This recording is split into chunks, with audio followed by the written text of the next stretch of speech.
Good morning, everybody. Welcome back to another episode of the Market Open. We are live Friday, May 8th, all the way from the Windy City in Chicago. Excited to be here for the meetup. It's cold, bro.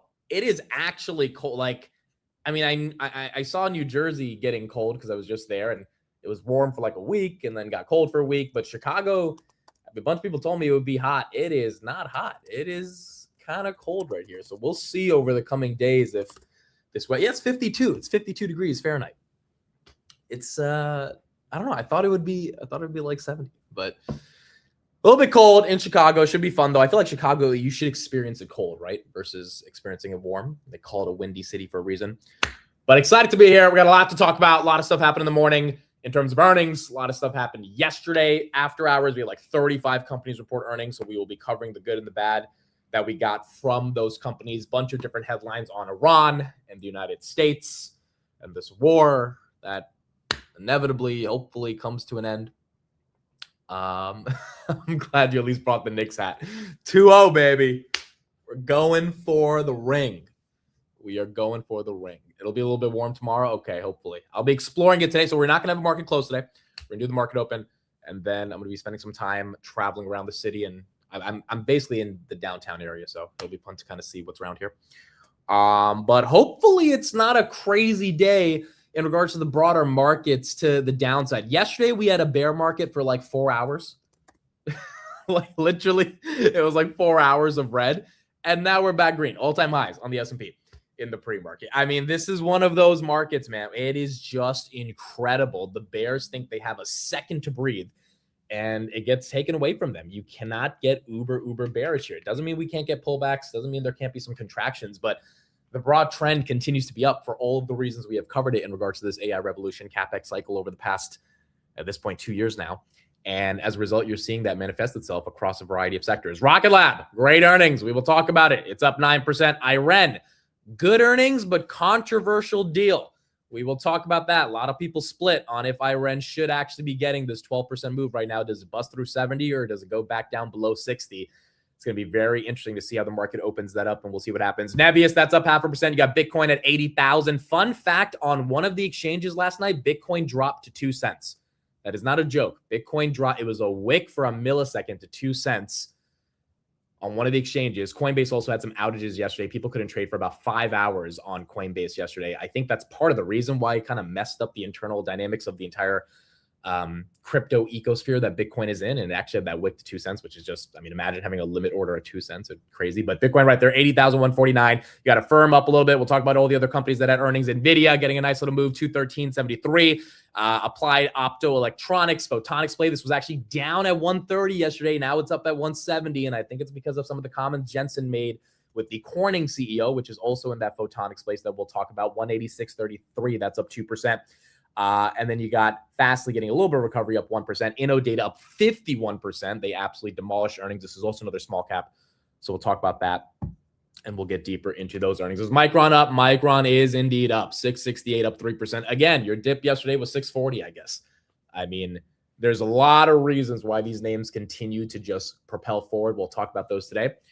But some of these dips are very, very fast-lived. Yeah, AWS had an outage as well that took down Coinbase. It was kind of weird yesterday for a lot of the exchanges, but it led to some different stuff in regards to crypto. All right, let's get into it. Good morning, good morning, good morning. Thank you all for being here. Triple V, thank you for the $200 super chat. Deeply, deeply appreciate it. Thank you for being here and for keeping up with the channel and watching the show. Thank you, sir, for the $200 super chat. And hope everyone is having a great morning and enjoying. Georgiana, good morning. I think you'll be at the Chicago meetup. I will see you here. Chels, Parzival, excited to see so many people from the chat at the meetup. Also, Tesla's green. That is correct. We have a couple headlines on Tesla, a couple headlines on Fluence Energy as well. That's up another 17%. Tesla breaking out is at 390 a couple days ago. Now it is at 417, which is nice to see. Chad says, Amit, are you in Chi-Town? I am in Chi-Town for the first time in 10 years.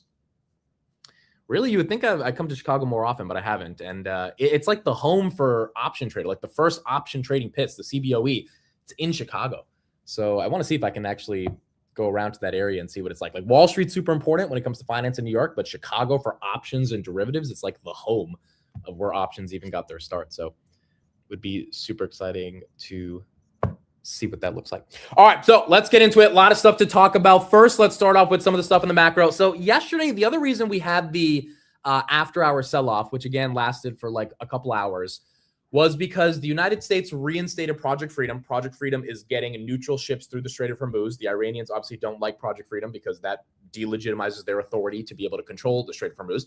And so they started shooting at some of these ships that the U.S. was escorting, and the U.S. shot back. Here's what Trump said. 3 world-class American destroyers just transited very successfully out of the Strait of Hormuz under fire. There was no damage done to the 3 destroyers, but there was great damage done to the Iranian attackers. They were completely destroyed along with numerous small boats, which are being used to take their place of the fully decapitated Navy. These boats went to the bottom of the sea quickly and efficiently. Missiles were shot at our destroyers and were easily knocked down.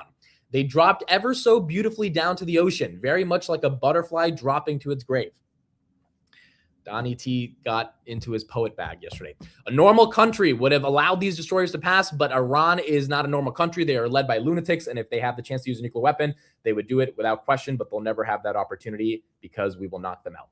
So there was a bit of hostility yesterday back and forth. I don't think it is major escalation. It is similar escalation to what we saw back on Sunday night when the U.S. was trying to get some of the UAE ships through the Strait of Hormuz, and Iran was shooting back at them. Iran also launched a proxy attack on the UAE because of this. Oil's flat. Oil pumped up yesterday to 97. It was down from 102. It went all the way down to 90. It was a couple cents away from going below 89. Then this news broke, and then we pumped back up. We're at 94.81. This is part of the reason that the market is going up. It just does not care about these headlines anymore. Like, it really just does not care about these headlines until it results into a legit attack going back and forth between Iran and the U.S. at scale, like civilian energy infrastructure being bombed. I think these types of retaliatory scuffles that the United States is having with Iran are not going to be interpreted as seriously by the broader market because the market is fully invested in this AI revolution. And again, I announced this yesterday, but on Monday morning, I'm going to be open sourcing a very large Excel sheet that I've been working on for the past week. Just getting more deeper into the research of these AI companies. I mean, what the past couple of essentially weeks has taught me, given seeing how vertical the market has gone, particularly on the earnings growth of these AI names, that this build out for compute is going to last simply much longer than people think. And we are not only compute constrained, but the compute needs a supply chain, and we are massively supply constrained. NVIDIA's partnership with Corning yesterday, which Corning, it's looking like a buy. I have not bought it yet, but it is looking like a buy when you listen to what Jensen is saying. Yes, the stock is up a lot this year. At this point, if you're going to buy semiconductor stocks, I've accepted. I mean, you're going to have to theoretically just like close your eyes and say, this stock is up 50%, this stock is up 80%, this stock is up 100%. But if I believe this compute build out is going to last for many, many years, quite frankly, not 5 years, but another decade, maybe even longer than a decade in terms of not CapEx increasing every single year at the rate of growth that it is, but the level of CapEx being used to be able to build out at this point, Elon wants 100,000 gigawatts, right? We're not anywhere near that. We're barely at a couple gigawatts. And so to be able to do that at scale, these companies will still be relevant, and they are likely in the early innings. Corning is one of those companies, based on what Jensen talked about yesterday, that we'll talk about, and that's on the list of one of the names that's super important when it comes to fiber optics. Corning right there up 2%, S&P 500 up 0.5%. So that'll be out on Monday, and I will try to make that as useful as possible for people to have a broader, I guess you could say, database of trying to discover this stuff, and I'll have it have all the relevant metrics that we care about as investors to be able to make sure that we can look at when names are going up and down. But that news, along with the level of negotiations that Trump said, he said we're in a ceasefire, even though we're having some retaliatory attacks, I think that got the market to also be a little bit more excited about, okay, there's still a ceasefire, even if they're going back and forth. So we shouldn't act like this is an act of war happening again, because obviously Trump probably doesn't want war to happen. Part of the reason he doesn't want that to happen is because that would mess up the economy. And right now, the economy continues to be booming if you trust the data. Non-farm payrolls. We added 115,000 jobs in April, crushing expectations of 65,000, which was super, super important. The unemployment rate was 4.3%, in line with expectations of 4.3%. The U.S. economy has now added 300,000 jobs in 2 months. Now, do you believe in this Jobs report is a different question because every time we've had a jobs report, we've had a revision to the downside. But if you think these jobs are real, then the U.S. is obviously exceeding the expectations in a meaningful way. Healthcare had 37,000 jobs, transportation 30,000, retail trade 22,000. The government actually declined by 9,000. Manufacturing was down by 2,000, and information tech was down 13,000. But net, we added 115,000 jobs, which was, even if you don't believe it, in the eyes of the market, relatively bullish. The unemployment rate stayed at 4.3%, which was also kind of bullish because we did not decline too much. Now, the unemployment rate stayed at 4.3%. That's another reason the market's pumping. You got this oil coming down from the Iran news, and then you got this jobs report that's relatively good. But in terms of the level of layoffs that we're seeing, it's kind of surprising, right? Yesterday, Cloudflare, 20% of its employees laid off. Upwork, 25% laid off. Bill Holdings, 30% laid off. Coinbase, a couple days ago, 14%. Meta last week, 10%. And then you obviously had UPS, Amazon, and a variety of other companies lay off tens of thousands of people over the past couple of months. So who cares if it's real? We just want the market to go up. Yeah, I've kind of defaulted to that type of a analysis as well, to be honest. I mean, at this point, you don't know if you can actually trust the jobs at the end of the day. But the point is, if you've got a relatively okay labor market with inflation not necessarily being affected to the upside, given oil probably is coming down, and the fact that we're literally shooting down ships and sending them down to their graves like a butterfly, as Trump would say, and oil is flat, means that I think the market does not care. And obviously, if you default to Jensen's perspective that we're going to make tons and tons of jobs, then you kind of really don't care. But at this point, it seems like that's enough to get the market to be more excited. So that was kind of the core macro data this morning. We're going to get consumer confidence later on Friday, but overall jobs reports are green. Oil continues to be relatively flat to down, and the events of last night with Iran, as much as they seem like a big deal when they broke overnight, which kind of messed up the Rocket Lab run, messed up the Iran run. I mean, all these stocks that were green, they just ended up going down as soon as these headlines broke. Like, they were just headlines at the end of the day that, weren't seen as that's just, oh yeah, Verizon also announced layoffs, which was, anecdotally, we see these layoffs happening. The aggregate data says the layoffs aren't that important, but time will tell if it actually ends up becoming something that's much more serious. All right, AI, let's talk about it. We got a bunch of new partnerships that happened last night that I thought were really important, and it's starting to get a lot more people to kind of go deeper into these companies and see what they're putting up. First of all, Fluence. I did not go fully through their earnings. This is one of the companies that will be on this Excel sheet that I put out on Monday. That's going to have over 100 different names in the AI space with a decent level of primary due diligence on all of them, and kind of being able to understand via different sectors where these companies lie in the stack. Now, this is a small company, $3.49 billion. It was at $30 back in January, fell all the way down to 11, went up 39% yesterday after their earnings is up another 17%. Basically, the street, they got an upgrade to $26 today, is looking at their technology in the context of the bottleneck for energy. It's not exactly like Bloom Energy, but it's one of those companies that I think the street is thinking could be like a Bloom Energy if their core energy technology becomes a bit more relevant in, what ends up being the most important thing on earnings, which is hyperscaler deals. And that is a big theme that Jason brought up a couple of weeks ago. That's like really, really important. Fluence Energy provides utility scale energy storage products that is a life cycle to enhance grid stability and renewable energy integration. The problem with this company is they haven't announced a massive, massive hyperscaler deal, but the street thinks they will. And I think that's also why it's pumping. Same thing with a variety of these photonics names. You had Corning obviously announced the big deal with Jensen yesterday that we'll talk about. Akamai, which is a competitor to Fastly and Cloudflare, they're up 22%, not because their earnings were that much better than Cloudflare and Fastly. I mean, they all beat on EPS, they all beat on revenue. It's because in the earnings call, they announced that they have a hyperscaler on the way. Now, Jason and I were actually on the phone yesterday, and we were talking about Fastly and Cloudflare and this entire CDN sector, and we were looking at their earnings transcripts. Fastly also has a big client on the way that might be a hyperscaler, might not be. They were being very confidential about it. But part of the reason you get a pump in this market right now is if you can partner with a hyperscaler. I mean, look at Iran yesterday. NVIDIA, not really a hyperscaler, but the NVIDIA partnership obviously is getting the stock to pump. We'll talk about them in a second.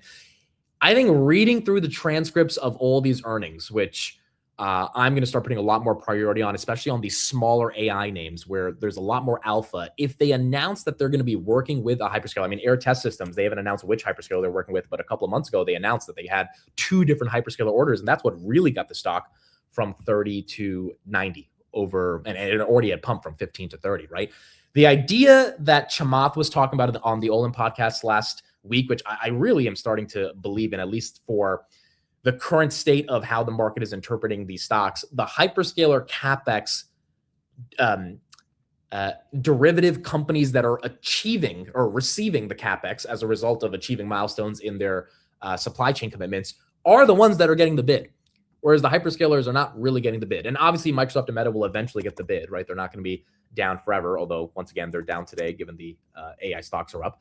But that's where the money's going. And, you know, obviously the most glaring thing that we've all seen is Micron and SanDisk, and the memory names get the bid from that. But Iraq Space Technology, which is now working with data centers, this was a $550 million company. Now it's a $1 billion company because they announced that they're working with more hyperscalers.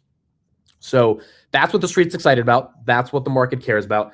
And I think looking through these very small companies, now you get another smaller company like TSSI, which is down 23% as a supplier for Dell. They didn't really get a new hyperscaler that they're supplying products for, and the earnings were very lackluster. It was negative growth year over year.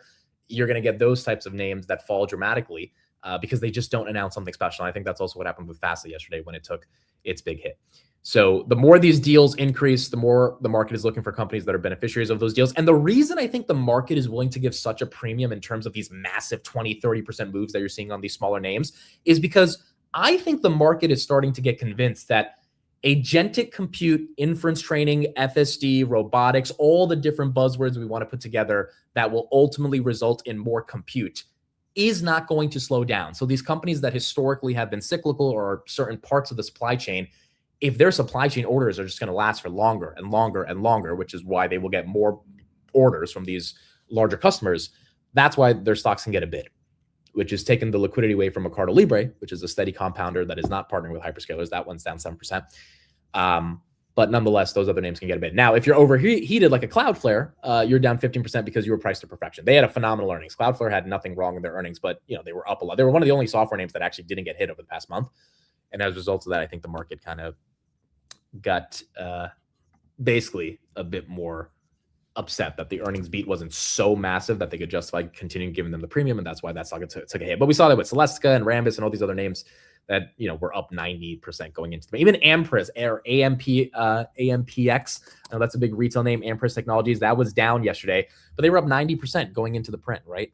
So it's not that crazy to see that stock take a little bit of a rebound. Yeah, InnoData up 50% on AI data training. They had kind of like a Datadog re-rating to an extent, and I would imagine they're going to get a lot more upgrades this morning. That's up 53%. More deals that they announced with AI and data training, and the street got very excited about it. Small cap company, it catches the bid. And these bids are not going away that easily. I mean, this 60% that it's up in the pre-market might turn into like up 45%, but it is going to be a substantial amount that it's up right now because the street really is looking for more and more of these deals. And I think that's why we're getting a lot more excited. And Mick, can you post the link to the meetup? Yes, we have a couple spots left if you want to get your tickets last minute. The meetup will be tomorrow. So there's the link right there in the chat. And you can check it out if you want to come through. Everpure, we'll talk about that as well. That will be on the Excel sheet. There will be a lot more to kind of take a look at.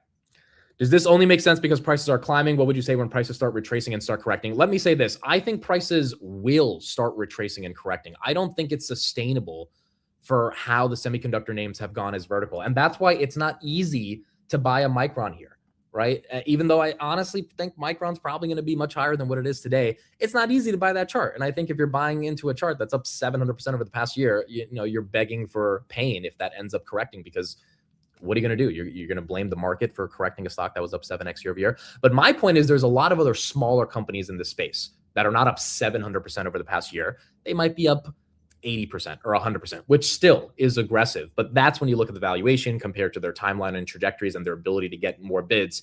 And that's when you also, if you're just more interested in, quite frankly, being exposed to the broader AI build out, hope there's a dip, right? Now, maybe that dip's going to happen. Maybe it's not. It happened yesterday for a couple hours. Maybe it doesn't happen for the next couple coming months. You've got the Tom Lees of the world thinking that it's definitely going to happen. I mean, freaking Paul Tudor Jones yesterday said we have another 2 years of this bull market where people should be riding it up versus being afraid of valuation. And I think there's two schools of thoughts on what he said yesterday. One school of thought is, okay, he thinks it's October 1999, market topped in March of 2000. So we've got 8 to 12 months of euphoria and momentum before this all crashes down. That's one argument. That's fair. And I think that's very possible. But then there's the other argument that says Paul Tudor Jones is wrong. Like, yeah, the euphoria of certain stocks going up and up and up like crazy is not going to exist. But the idea that we have this catastrophic 80% drawdown on the NASDAQ like we had back in the 2000s is just hard to fathom, because it would beg the question, did we overbuild capacity like we did in the 2000s? And did we have pets.com going public, which, wasn't making a penny of revenue? That's not happening. Like, these smaller companies, they are producing lots and lots of revenue. They're not producing lots and lots of profit, but .com, they weren't producing any revenue. The path to profitability for some of these companies is a lot more clear based on their operating leverage.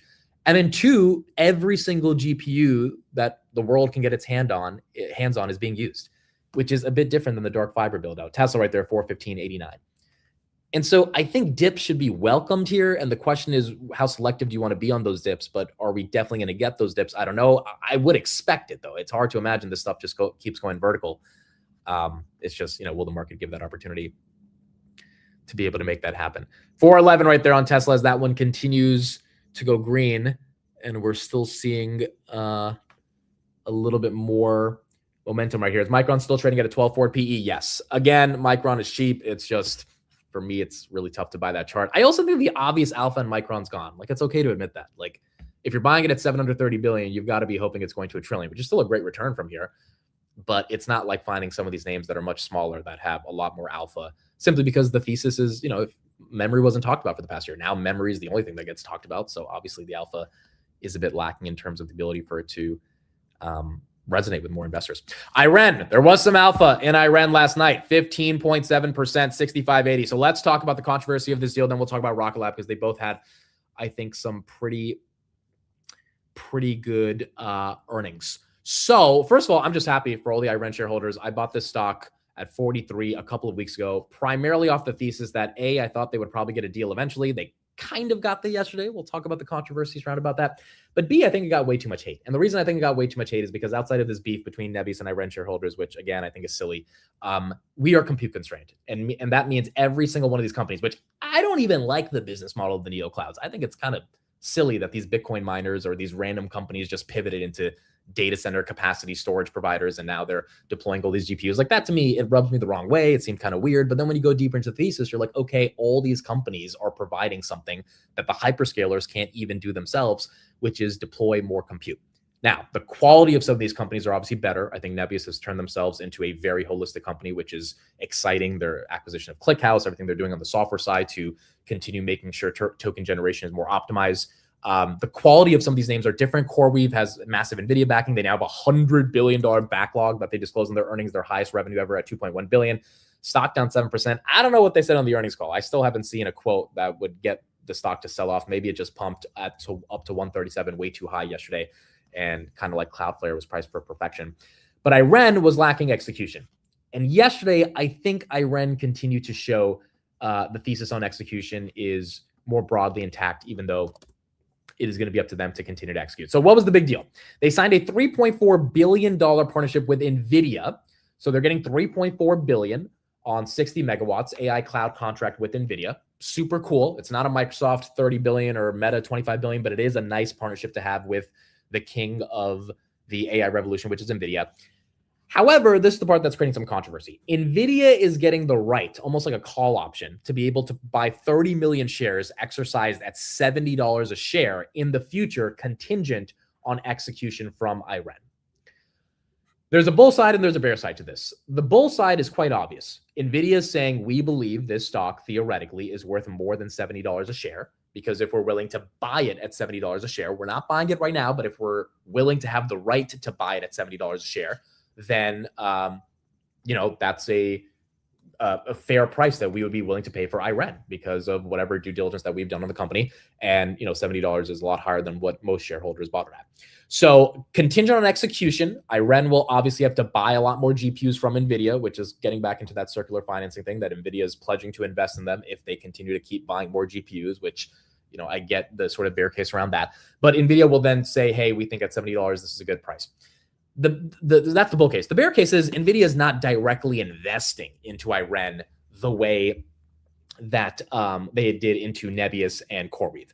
And that's something the IREN bulls have to be very just objective about, that they invested in Nebius for a reason. They've given lots and lots of money to CoreWeave for a reason. They obviously have a lot more faith in Nebius and CoreWeave because you can't be delusional about this. If they had faith in IREN, they would give them the money straight up and say, hey, go continue to execute. We want to be part of your journey. We don't want to have the right to be part of your journey. And, 3 years from now, if we get to exercise these call options at $70, here's the money and go keep executing and getting more deals.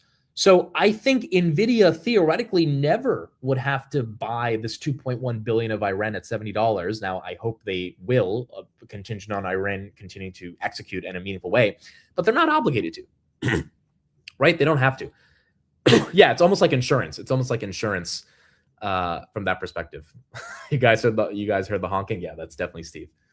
That's definitely Steve. He probably rented a car and is honking outside in Chicago right now. So I think there's a bull and a bear case. I would not be surprised if this stock dumps to 55 today, to be honest, because the fine print of the details of the deal is not super, super bullish. But I also wouldn't think it's crazy for it to pump above 70 based on people just saying, wait a second, if NVIDIA is ready to finally put their brand, because NVIDIA has put their brand associated with a lot of the other of the neoclouds, even Applied Digital out there that they had a stake in, but they haven't touched IREN, maybe this is finally the time for IREN to have the branding associated with NVIDIA that is necessary to continue to do well. And that's what Daniel Roberts on the call said yesterday, that NVIDIA is their best sales partner. IREN also said that there's tons of hyperscalers that they're working with, but they can't name them. Again, I think people are pissed off because they're like, dude, it's been months. Where are the deals? We're trying to see those massive, massive deals come from you guys. And Nebius has announced them. CoreWeave has announced them. IREN has not. So we're going to see how that ends up playing out. But I think people are being a little too bearish on it. And some of the Nebius bulls are just like, this is so stupid. This is horrible. It makes no sense. I'm like, well, wait a second. NVIDIA is admitting that they're ready to buy shares. They just want to see the company continue to execute. No one's saying Nebius is not executing better than IREN. It's more so just a question of, can IREN also live up to some of that execution and then get NVIDIA on their side? So I don't think it would be that crazy to see the stock move. They got 2 upgrades this morning to $100 from Bernstein and JP Morgan. So you're seeing the institutional guys seem relatively bullish on the company. But in general, I don't think it's the most bearish thing as some people predicted that would happen yesterday. So that's what we have on IREN, and we will see how the market treats it. Again, I have my shares. I didn't sell yesterday at 72. I know a bunch of people that just got out straight in the 70s. That's fine. I'm in at 43. I kind of don't care if it goes back down there. If they continue to execute, I'm not buying more at 65 because I just don't think I need to. But if it gets back to closer to my level, then it would be more attractive. And quite frankly, if it gets back that low and the other neoclouds don't follow them, then that would have to be a serious problem with IREN's execution, because usually the neoclouds move up and down, even if some outperform the others. CoreWeave, again, down 6%. Don't know why they're down 6. If anyone has a reason, let me know. But CoreWeave's down 6. I didn't see anything on the call. They said that caused the reason for that. Nebius was down 4 when CoreWeave fell. Nebius is now basically flat in the pre-market. HubSpot is down 24%. They got downgraded today. The SaaS apocalypse continues. They beat on all their metrics except the guide. And once again, if you are a software company and you cannot beat on your guide, the street gets upset. So, there's not much to say. I don't think a lot of people here are long HubSpot, but it's a $12 billion company, but software is ruthless right now. And again, I think my theory is right. The only reason IGV was up yesterday was because SMH was down. Guess what's down today? IGV. Guess what's up? SMH. We're going back and forth in terms of softwares versus semis. I think the rotation to software that people were like, oh, softwares are getting the rotation. I think it's premature. Can't say softwares are just getting the rotation that easily. We need days, if not weeks, of data showing the semiconductors being flat to down and the software names getting some love. And I don't think we're necessarily seeing that at the moment. Doesn't this show lack of confidence in IREN from NVIDIA? Yeah, I think so. 100% for IREN. If they really were confident, they would have invested. But they're confident enough to say that they are willing to invest. And that's the thing you have to hang your hat on if you're IREN, and then just go out and execute and get the investment. but it's obviously not as bullish as directly investing into them. And I think we have to be honest about that as well. Amid, is this a sign of the top? Prego, the pasta sauce company, is getting into hardware with a device that sits on your table and records dinner conversations. You know, that that kind of sounds like the Japanese toilet company that's getting into AI hardware as well. Prego's getting into hardware. Huh. Yeah, I see the article right here. Prego is a dinner conversation recording device. I imagine they will probably use some AI-enabled voice recognition to... Yeah, this is kind of dumb in my opinion. Is it the top? I don't know. Who owns Prego? What company owns Prego? Campbell Soup. Campbell Soup stock is down 23%. Well, they need something to get a pump. They need something. Yeah, why would you want your conversations recorded on the dinner table? That'd be a little weird, but okay. I guess we'll see if that ends up affecting Prego or Campbell in any meaningful way. Okay, so that was the update on Iran. Let's get into Corey real quick. This is what Rubio said yesterday as well about Iran, and then we'll get into Rocket Lab. Can we give us official update on the status of negotiations with Iran? Well, we should know something today. I mean, we're expecting a response from them. We'll see what the response entails. The hope is it's something that it can put us into a serious process of negotiation. Obviously, we've seen the reporting overnight that Iran has established or trying to establish some agency that's going to control traffic in the Straits. That would be very problematic. That would actually be unacceptable. The normalizing of their controlling of international waterways is both illegal and it's just something that's unacceptable. And the world has to start asking itself, what is it willing to do if Iran tries to normalize a control of an international waterway? I think that's unacceptable. So, but we're expecting a response from them today at some point. We have not received that yet, as you know, in the last hour, but perhaps that will come. Their system is still highly fractured and a bit dysfunctional as well. So that may be serving as an impediment.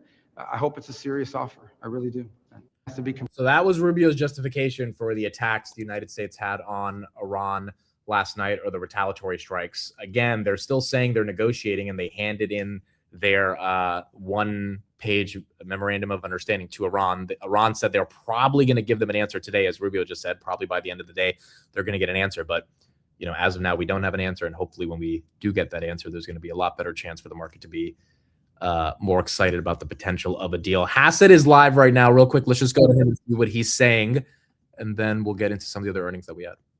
And then we'll have this pro-America, pro-worker trade deal with Europe that has already been negotiated and agreed to. Dr. Hassett, before I let you go, there's been this outstanding question of the debt piles in the United States and what that means going forward and the need to service that debt. We heard from Double Line's Jeffrey Gundlach speaking to Bloomberg TV, saying that he was positioning for a world in which the government unilaterally lowers coupons on existing U.S. debt in order to manage those internal costs. I just wonder what you think of that. Might that be the direction that we head? There's not a chance in a million years that this administration would ever do anything that looks in any way like a debt default. We believe in the strong dollar, and we believe in a strong fiscal responsible government. And so that's why we reduced the deficit last year by hundreds of billions of dollars. We reduced federal employment by the most it's ever been reduced. Actually, there are fewer federal employees right now in the U.S. Than there have been in any year since World War II. That's the kind of fiscal responsibility that lifts confidence in the debt. And, we're not done yet. And again, with the growth that we're seeing, the growth that was echoed in the reports today and last month, we absolutely are seeing the kind of growth you need as you had in the 90s to get the deficit under control. And that's our plan. So, of course, no. Okay, that's what we got from Hassett. A couple other quotes that he said. AI is creating jobs, not destroying them. People should use AI tools for job security. Strong job reports for the past 2 months. Robots are going to be improving. We will require more policies for reskilling workers. And then he said, I think we'll see rate cuts this year because of wars. Right now, folks, the probabilities on a rate cut is 0. In fact, there's a probability for a hike by the end of December. The only time we would even be thinking of a rate cut is April of, nope, not even April, not even June, Not even July 2020, September 2027. So almost a year and a half from now is when you start to see the market price in a rate cut. Obviously, this can change, but right now, talking about a rate cut for this year, we would need to really see a substantial paradigm shift for the market to be excited, which is obviously not good for Bitcoin as well. But the rate cut thesis can't be the thesis for the market going up. I mean, S&P 500 is at all-time highs. We've added $9.4 trillion in market cap since March 30th on the back of the market, I guess, waking up to the AI build-out becoming more and more important, and obviously earnings growth, which we've, beaten over and over again, that narrative. But that's big, and that continues to get better. That's what the market cares about. Not as much liquidity from rate cuts. Rocket Lab, let's talk about that. This one was really important. Rocket Lab up 8%. So they announced 4 things yesterday. Not only did they beat on the top and the bottom on revenue and EPS, they announced a partnership with Anduril. Didn't expect that. $30 million contract with Anduril. They announced a partnership with Raytheon, and then they bought a robotics company. I mean, just unbelievable execution across the board. This company trades at a premium, $600 million in revenue, $45 billion market cap, but it trades at that market cap for a reason. In the context of Anduril, they said the partnership brings together 2 defense industry leaders to advance one of the Department of War's most critical technology areas, scaled hypersonics that deliver Mach 5 and beyond capabilities for future defense missions. They also announced a new confidential client that they can't name, and that confidential client is signed up essentially for Neutron. 9 more launches for Neutron, which is generating, I think, 70 total launches up until 2029. That the street is very excited about. $200 million in revenue, $2.2 billion in record backlog, record gross margins at 38.2%, and record launch contracts, 31 Electron and HASTE missions booked with the Neutron, Raytheon, Anduril, and then robotics partnerships that they had yesterday as well. So the company just continues to execute at such a scale that it's like, if you own it, you kind of think if SpaceX is going to be $2 trillion, why the hell would I be worrying about selling Rocket Lab right here? Now, buying it at $45 billion, obviously a little aggressive. You got to see the market environment. And if you just believe it's going to be a $1 trillion company one day, then $45 billion doesn't really matter. But the point is, if you have it from a very low valuation, I think it's one of those Palanters and Teslas where it's just like, it's a lottery ticket and you got it early, you let it ride out.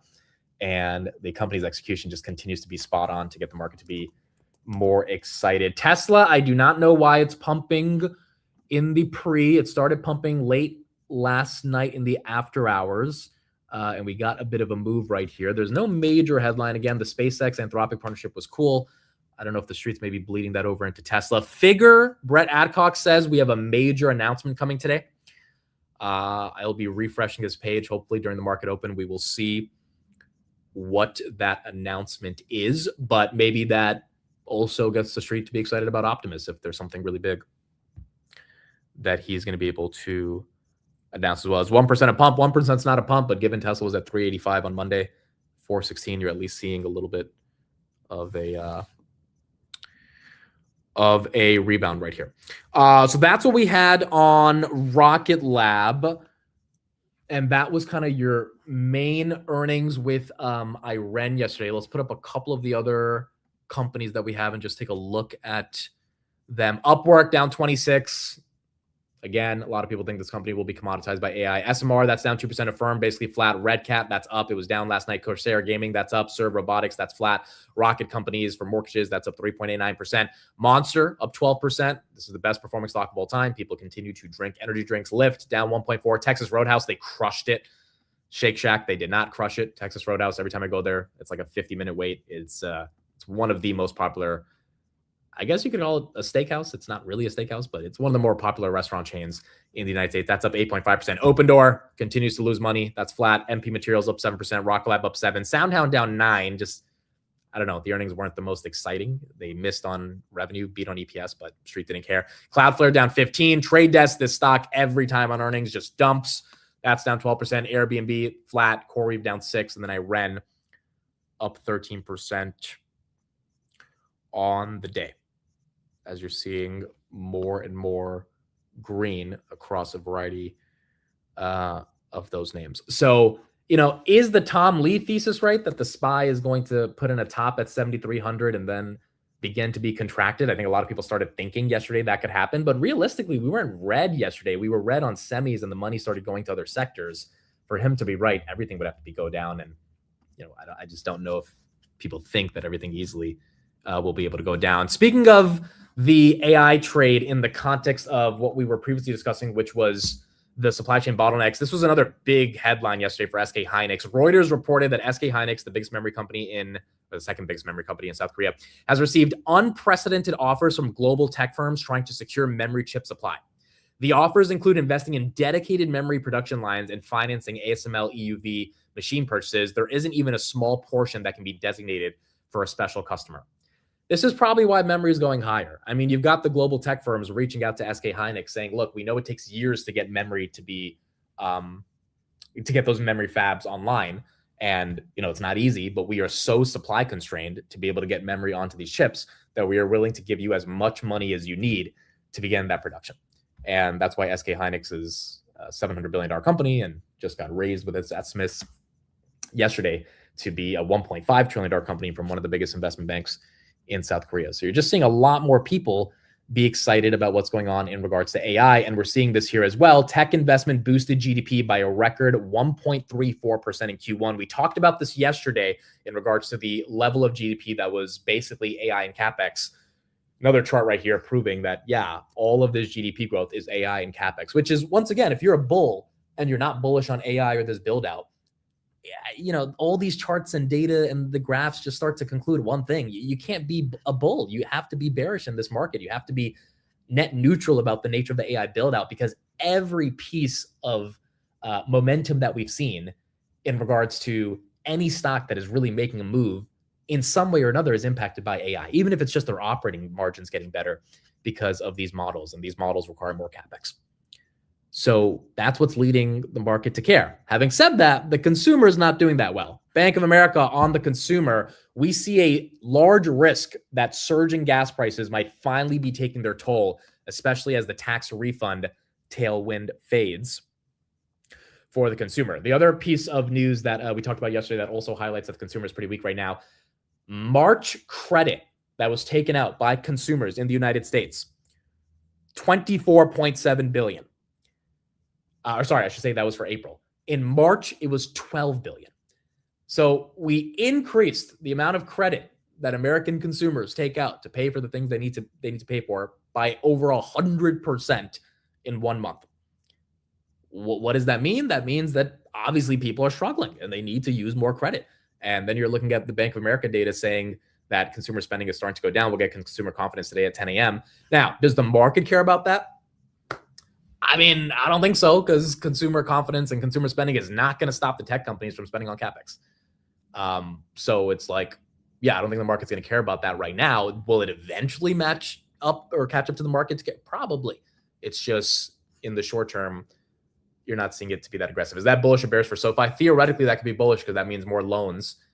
It could be bearish, though, if the quality of those loans are underwritten badly. That's where you have to trust SoFi. But you're going to have a lot more people probably applying for personal loans because they're taking out more credit, which would make sense for all the banks and loan companies trying to get more. Oh my goodness, the market's gonna open in 1 minute. Okay, my timing is a bit off here because I'm in Chicago. Last stat for you guys, Goldman Sachs said that don't expect buybacks for the next 3 years by the hyperscalers.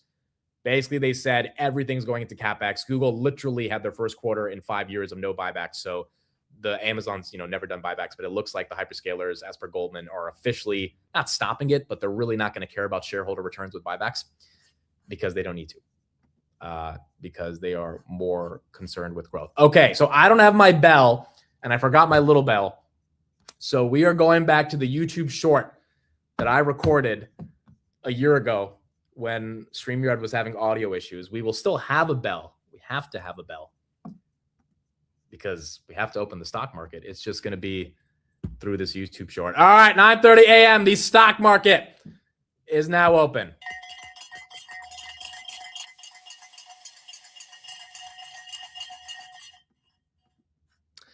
All right, wake your ass up all the way from the Windy City. Let's see what we got going on. S&P 500, 734.97.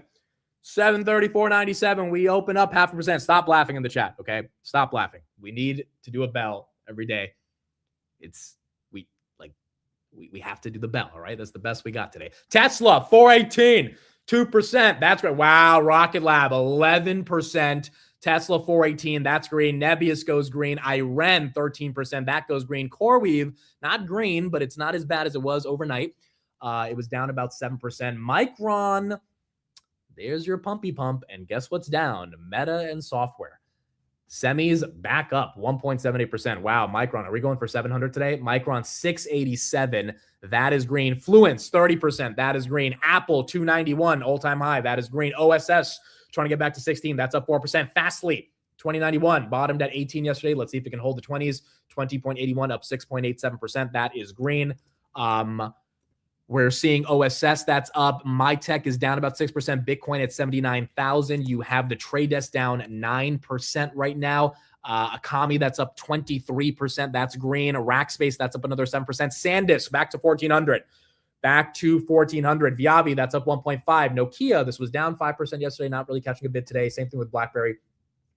That is catching a bid today. It was down yesterday, 650. That is up 7% on the day. Iren still holding on to 654. Let's see if we can get this thing back up into those 70s. It did break 73 last night. Broadcom 414, that's green. The Qs 701, all-time highs on the Qs. Palantir goes down because software goes down when semis go up. I don't make up the rules. I'm just the messenger, but that's what's happening. 89.75 on IGV, that's down. I bet you ServiceNow is down. ServiceNow is down. ServiceNow losing the entire pump from yesterday. It is what it is. It is. I mean, like, if you're trading software, you've just got to be patient. And on a day where Micron is $8 away from 700, there's no liquidity for the ServiceNows of the world. Iren 64, Nebius 185, S&P 735. Micron, it looks like she wants to do it. 700 might be on the way. Corning with that NVIDIA partnership, 186.82. That continues to be green. Oracle, can we get a move? Oracle flat, 192. Not a massive move right there. Innodata, again, this is a small cap, so it can move a 71%, but they announced a big deal last night. Street likes it. You announce a deal on your earnings, the street gets a lot more excited about giving you a premium. NVIDIA, thank you, 214. This thing fell from 214 literally to like 210 yesterday. As the semis took a little bit of a contraction. It was still up on the day, but 214, you're seeing that one make a bit of a move higher. Where's AMD? 410. We are 423 on AMD. Full recovery from last night. That is now up 3% for Mr. AMD. Rocket Lab still moving. Is ASTS moving with Rocket Lab? ASTS getting a little sympathy pump, up 4%. Rocket Lab, though, 14%. Is this the first time we're seeing 90? And no, last time we saw 90 was April 22nd. So it was about 2 weeks ago. But before that, it was back in January. So if we get back to 90, it'll be a while since we've seen Rocket Lab at 90. Mercado Libre's down 10. Their margins went down again. They grew revenue by 30%. By 49%. They're the only company to have 30 straight quarters of 30% revenue growth. But yeah, margins compressing once again. They don't have an AWS that can subsidize their margins. If you call them the Amazon of Latin America, they have Amazon e-commerce type of margins, which are like 5%. So every quarter, the street looks at their margins and kind of just gets upset. S&P 735, Tesla 420. I can't give you a headline on Tesla today. I mean, maybe rotation out of, you can't say rotation out of software or out of semis. Maybe rotation out of software, but that's more algorithmic with semis. Maybe people are just buying up Tesla to buy up Tesla here. Tesla semi stuff. There was a headline yesterday, but that wasn't like an official headline. I don't know if that's enough to get the street to be excited about it. More purchase orders for the Tesla semi. Maybe that's it. 421.80. That's up. Micron losing 690, but still up at 680. Coinbase down 4%. Toast down 14%. Not the best earnings for them as well in the fintech space. And then Opendoor, which I wonder, do people really still think this thing can be $82? They continue to just lose money, down 4%. And again, mortgage rates not coming down is not the biggest tailwind for them. Google 397. Amazon goes red. Datadog a little red after its massive move. Qualcomm, there is no headline on. Qualcomm pumped to 220 yesterday from 194. No headline. The OpenAI phone, that's a headline from 3 weeks ago. I think there's something an institution knows. You don't see a 190 to 225 headline or a move in like 5 minutes. Now, then it dumped all the way back to 200. Now it's back at 212. But it feels like some institution knows something and they just bought in heavy yesterday and then it triggered a bunch of alerts. But I mean, we still don't have a larger reason for why. Celsius, did we go green? We did go green. Celsius 35. Apple was raised to 400 at Wedbush. They originally had a $300 target. They raised it to 400. 293 Apple touch. That is an all-time high. 4.3 trillion on Mr. Apple. AMD is at 423. By the way, Kodak, yes, that Kodak, which is now rebranded themselves to Kodak AI. That stock is getting hit as well. That's down 34% today. KDK, 34%. This was one of the meme stocks back in 2020.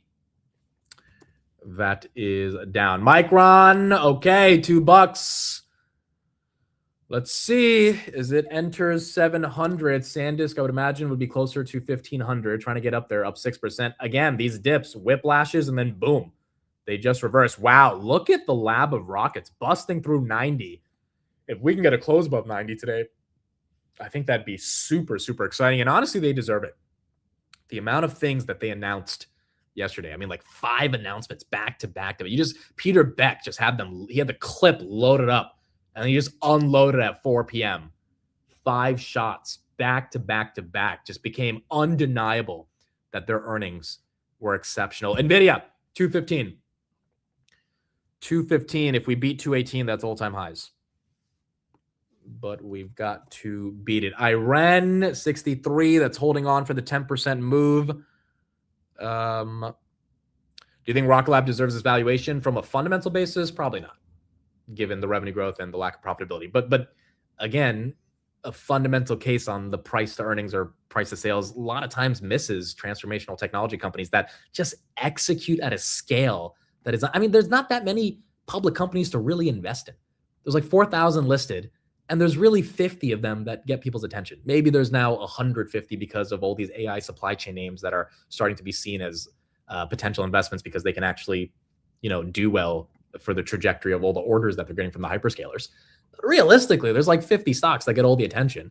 And at the end of the day, those are the assets that you want your money to compound in. I think Rocket Lab is definitely on that list just by the pure nature of their execution. ServiceNow, 90, that goes down 3%. Oracle trying to flip green. Oracle's trying to turn back into a data center stock today instead of a software stock. BlackBerry still up 4, Tesla 420.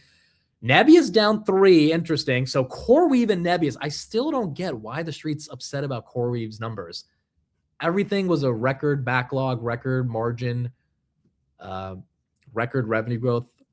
So I'm curious what was the line the street was upset about. It's taking Nebius down with it. Iran holding up. Meta goes red. Microsoft goes red. HubSpot 21% down. S&P 735. 735. Monster. People like the energy drinks. People like the energy drinks. Monster. I think the first time I had a Monster was like when I was 14 or something like that. And yeah, I mean, I don't drink Monsters often, but like it was a very, like it was, I honestly like how it tasted. Like forget the energy stuff of the energy drink. Like I really like how it tasted. And so I can imagine people that get hooked onto it and just, constantly drink it. It's one of those things that keeps the growth alive. Fastly right there up 5, Synaptics up 2, Affirm up 2.8, Lyft is flat, Trade Desk down 7. EOSE might get a bid from Fluence, to be honest. I think that's what's happening right here. I will have a lot more DD on some of these energy names on the Excel sheet that I will be putting out on Monday, which will be kind of this like master Excel file on all these different smaller AI names that are out there. But I think EOSE, you can put it into the energy bucket now. Is it a bit more of a gamble? Yes, because their execution is lacking. A lot of these companies, the execution is lacking, but the potential and the TAM is so obvious because of the bottleneck of compute, power, land, etc. If they can execute on the opportunity, which is a bet on management, their stocks can get easily re-rated, which is what we've seen for so many names. But I think EOSE is getting a bid right there off Fluence. AMD 430, is that all-time highs? That is indeed all-time highs. That is indeed all-time highs on Mr. AMD. AMD 430 gave a dip at 403. This market is ruthless with the dips. People were taking bear victory laps yesterday because the SMH fell 1.7%. And you know, once again, I think it's important to say this. The amount of people that feel like this is the dot-com bubble is a good thing, because if you don't want people thinking that, you know, AI is not a bubble. I mean, the more people saying it theoretically is very good for the amount of doubt, because someone needs to buy AMD at 430. And that new additional person to buy it, or institutional person or institution to take a chance on it, needs to feel that it's not a bubble. But if they feel it's a bubble originally, that's what creates the alpha for the people that know it's not a bubble, and that allows the next person to think it's not a bubble to eventually get in. So I actually think all the skepticism is really important. Bloom Energy from 300 to 264. Now this stock's still up 100% year to date, so obviously taking a bit of a breather here. But that one valuation probably got extended 307. As that's now down. Wow, Rocket Lab 93. I think the Anduril partnership was a big deal. The street loves Anduril. I think when Anduril goes public, you're looking at a $200 billion market cap. I really do. Like, I really do. And when that goes public at 200 billion, the deals they have, the gross margins that they're going to have, the level of growth that they're going to have, the job creation they're going to have in places like Ohio ahead of Lockheed and Raytheon. I mean, they just got that $20 billion Army contract, Golden Dome. Rocket Lab's also going to have Golden Dome exposure. That's going to be a collaboration theoretically with Rocket Lab, SpaceX, Palantir, and Anduril. That partnership yesterday was a really important one. I think the street probably is very impressed by that. 18% right there on Rocket Lab. Micron, $5 away from 700.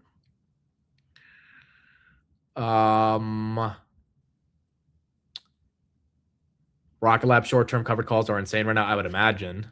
I mean, Rocket Lab premiums are similar to like Nebius premiums, right? Like they've always had. Now again, you're getting a high premium because you're stomaching volatility, right? Rocket Lab went to freaking 72 the other day. Like that was at 93, but that's the reason people pay so much for the calls, because that juicy volatility gives you a chance to make a lot of money or collect a lot of money from someone who's willing to buy the option. Palantir software. It's the same narrative every day when semis go up.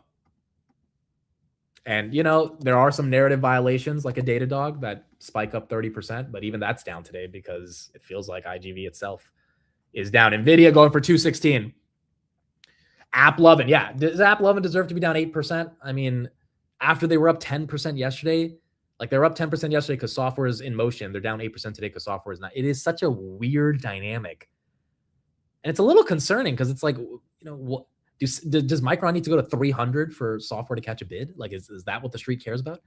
Or eventually will the street just move on from this narrative that software is dead? Or is software legit dead and we just have to get used to it? I mean, I think the jury is still out on it. AMD 430.72 as that continues to stay green. Is Iran losing its pump? Iran's losing a lot of the pump, and it doesn't surprise me. CoreWeave and Nebius are deep red right now. So it's kind of hard for the other neoclouds to hold up. APLD is also red. Cypher is also red. SATA Logic, that's up 10.9. Let's go to the space names in general. They are all up. Yep. Saidu, Lunar, ASTS, Black Sky, EchoStar, Voyager, Redwire, Rocket Lab leading all of them. That is green. DRAM, that's up another 7%. This thing was the third most traded ETF yesterday in the stock market. So the memory bulls are obviously continuing to get more exposure. And that's why you're seeing some more green. Google, by the way, their 13F came out. They added Planet Labs. Planet Labs getting a 5% pump right there. Google 13F. They added CME Group, Ethos Technologies, ticker symbol LIFE. Planet Labs, LIFE is down 3%. I don't know that company. And then PayPay Corporation, PAYP. I also don't know this company. That's up about 4%. But they did add Planet Labs here. Hood, are we down? We are down. SoFi, are we down? We are down. It's fintech and software. The market does not care about you. Semis, the market deeply cares about you. Meta 614, put Meta in the boat with fintech and software. I know I say it every day, but Meta, Microsoft, fintech, software, all dead. Semis green. Corning up 5% on the NVIDIA partnership. NVIDIA ripping. NVIDIA. Okay, we got $1 to hit all-time highs. We have $1 to hit all-time highs. Let's see if it can break through. CoreWeave, really, it's interesting that NVIDIA is pumping this high with CoreWeave and Nebius and Iren getting hit hard. Iren trying to get a little bit of a move back up 7%, but you're seeing a lot of the other AI names take a beating. NVIDIA kind of separating themselves right here. Rocket Lab almost 94. It did touch 94. Wow, 20% day on Rocket Lab. 20 freaking percent day. Micron, yeah, we touched 700 on Micron as well. There you go. Touch 700 on Micron. Wow, so there's your Friday morning, folks. Micron 700, Rocket Lab 94, EOSC up 11, SanDisk up 7, Monster Energy up 12, and then NVIDIA going for all-time highs. At the same time, big components of the S&P 500 like Apple are adding $45 billion of market cap. And then you got Tesla, which I don't know the headline for this, but Tesla was at 480 2 days ago. Now it's at 423. That's also a big part of the S&P, which means the S&P should be at all-time highs, which it basically is, 735.90. Okay, in-own data is crazy. That's actually crazy. 90%. They had a good earnings. I don't know if this is meme-ish. This is not even a company that people talk about that much. So the idea that it's like a Nokia memed up, I mean, I don't think that's happening. I think that's more green than not. Check NVIDIA resistance. That's a good question. Is Google almost 400? Google did cross 400 yesterday. Google very close to 400. I think we touched it in the pre-market. We did touch it in the pre-market. Oh, we just hit all-time highs on NVIDIA. Okay, boom. There it is. There it is. I kind of don't need to check resistance anymore. There it is. 217.30, folks. All-time highs. 218 is 122,000 shares. 122,000 shares. It's a fun Friday. Not a bad Friday. SPY all-time highs, NVIDIA all-time highs, Google basically all-time highs, Apple all-time highs, Micron all-time highs, and then Rocket Lab a rebound back up 20%. Now, can we hold this pump for the rest of the day is the question. We're going to see how much the street is willing to let these names continue in this pump, but that's a pretty big open, and it comes after an ugly red day yesterday for the semis, which is getting bought up. For those asking me for the bell, I literally don't have the bell, so I cannot ring the bell here.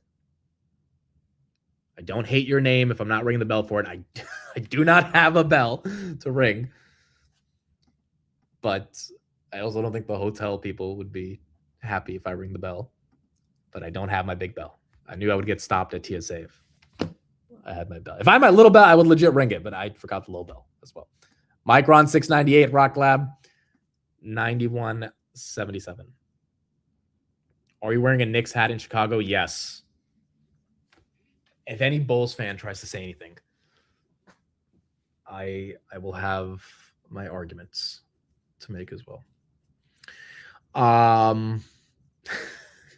Go to the front desk and get a bell.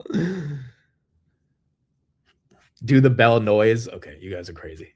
You guys are crazy. Oracle 192, ASTS 6733. Trying to see if there's any macro reason for this type of pump. We're going to get consumer confidence in a bit. For those that are just joining, we got the non-farm payrolls, which were way better than expected.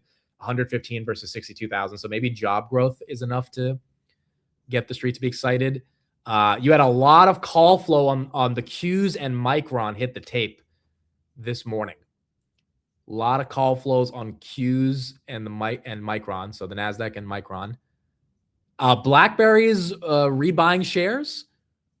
They bought back about 26 million shares, and they're pledging to buy back 26 million shares until May of 2027. So a 1-year buyback program. That's why BlackBerry was up 5%.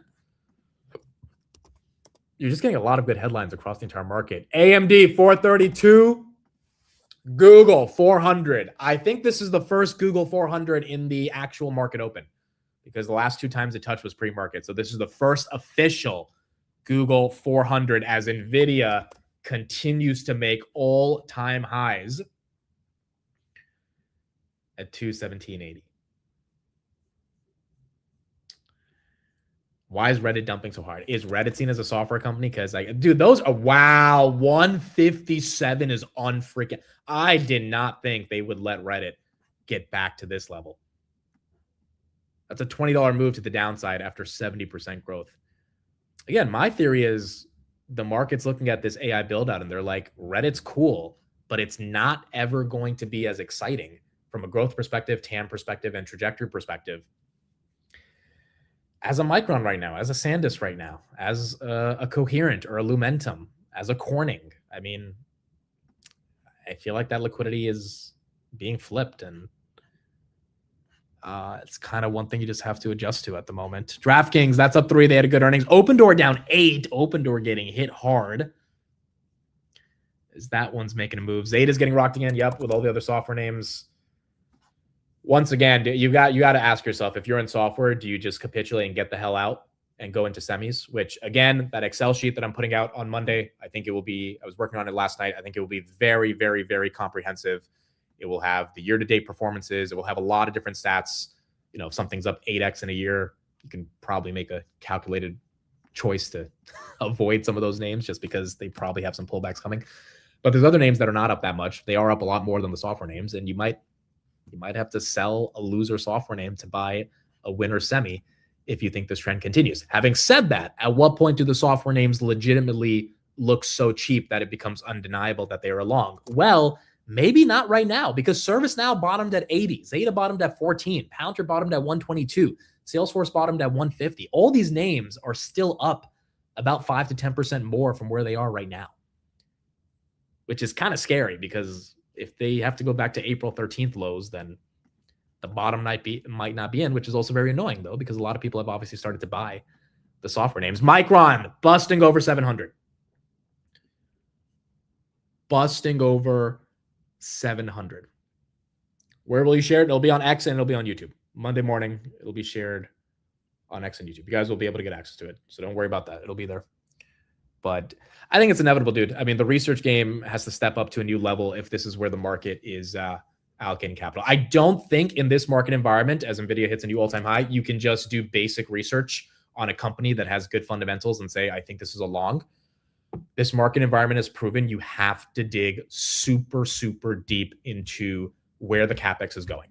Because if the CapEx is the story, which someone debate me on the CapEx not being the story, I don't think that's a debate that's winnable. The CapEx is the story of GDP, job growth, AI compute constraints, all of that's CapEx, which means the amount of, I mean, the reason Jensen partnered with Corning yesterday, which used to be a glass company, and that's what they really focused on, and now they're an AI hardware manufacturer, is because even Jensen recognizes that the amount of demand that is there is so substantial that if my supply chain, which quite frankly, one could argue is the moat of NVIDIA.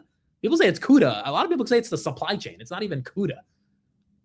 50% CUDA, 50% supply chain. Like, the fact that they have the best supply chains is why they're able to grow so much.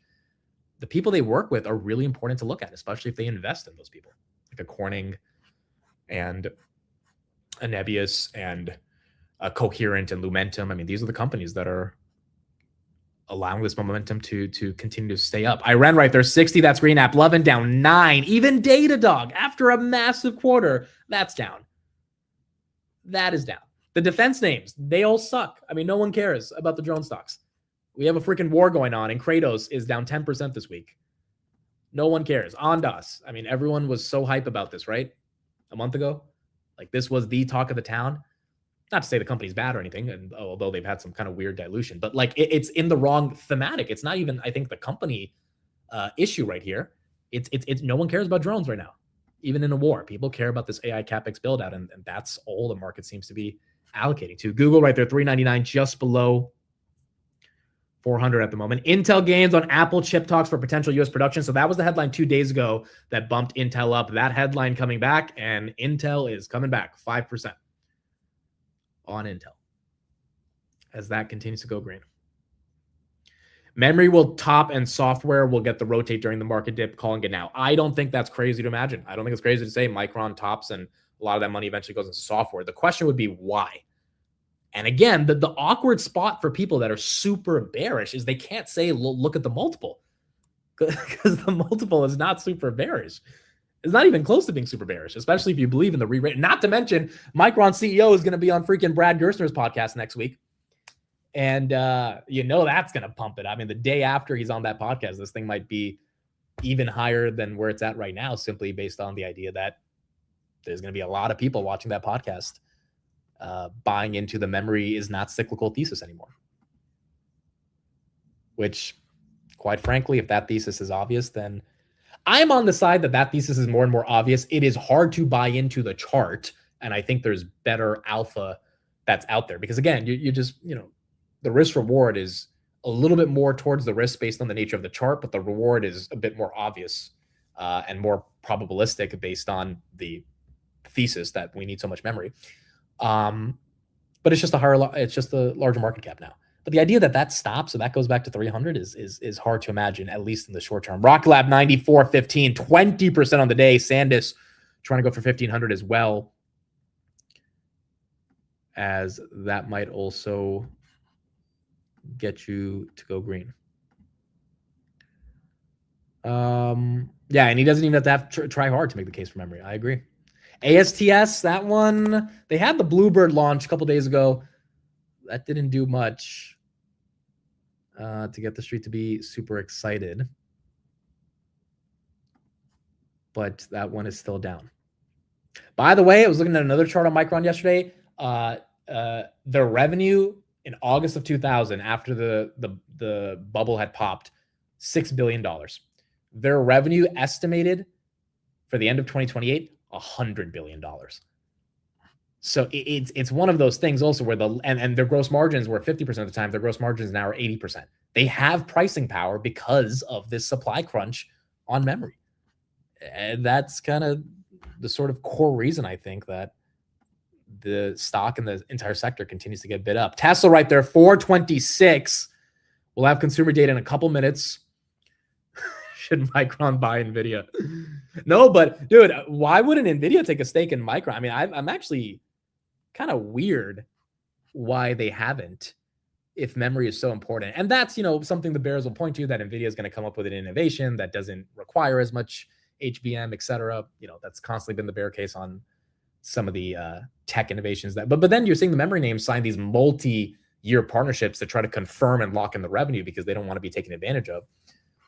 And, that's what allows them to get the pricing power. But it wouldn't surprise me if Jensen takes a stake. I just don't know if he would do it at these levels. Monster Beverage, that's still up 12%. SanDisk, that's still up 7.18%. Yeah, half cash, half stock. Basically. Okay, consumer confidence in 2 minutes. Again, guys, consumer confidence, they survey like 250 people, and it's usually split on political lines. I don't know how much it'll affect the rally that we're seeing today, because this rally seems to be more AI-rooted. But we'll get that in a second. And we'll see if consumers are confident. Put in the chat, what do you think? Are consumers going to be confident or not? What is the level we're looking for? Consumer confidence, the street is looking for 49.5 as an aggregate estimate. Last time we had 49.8. And then inflation expectations, street's looking for people to say inflation will go over the next 5 years below 3.5%. 3.5%. I mean, look, consumers probably aren't super confident, but still, the market doesn't care. That's the other thing about this K-shaped economy, right? This market does not care. This market's like, oh, you're struggling? Well, Google's spending $50 billion to invest in Anthropic, and Anthropic keeps growing. So we don't really care that you're struggling. Oh, you're struggling? Cool. You want to ask Claude about how to help you get out of your struggles? That'll generate more tokens. It's just like market doesn't care. Absolutely does not care about the state of the consumer at this moment. Now, maybe it'll catch up to it, but where's the liquidity coming from Micron at 710 or Intel at 115? From ServiceNow, which drops 5% at 89, or Reddit that's down 4%. Rotation. Weird that CoreWeave's down, though. Didn't expect CoreWeave. Like, all the semis are getting a pump. The NeoClouds are not. That's a little weird, but the rest of them are green. Okay, consumer confidence comes in at 48.2. 48.2, inflation expectation 3.4 versus 3.5. 48.2 is what you've got on the inflation expectations. That is lower, obviously, than expected. SPY, not really seeing a red candle there. Street one at 49.5. We are at 48.2 as NVIDIA continues to hold on. 217.40. Still don't have any Tesla updates. We'll check on that in a second. It is running hard, but no major headline on Tesla. Probably going to be affected in a negative way due to all the issues of the day, not the least, which is what's going on in the Middle East. And indeed, that's the case. 48.2 is our May preliminary figure, well below expectations, a new all-time low going back to my database in the 70s. And if we look at current conditions, 47.8, guess what? New all-time low going back to the 70s based on my work. And if we look at expectations, 48.5. That's actually a smidge better than expected and a bit higher than a 48.1 in the rearview mirror. Obviously, it comes to March when it was well over 51. These aren't terrific numbers, and all three in contraction territory. Let's get to the inflation numbers, shall we? 4.8 expected, 4.5 is what arrived.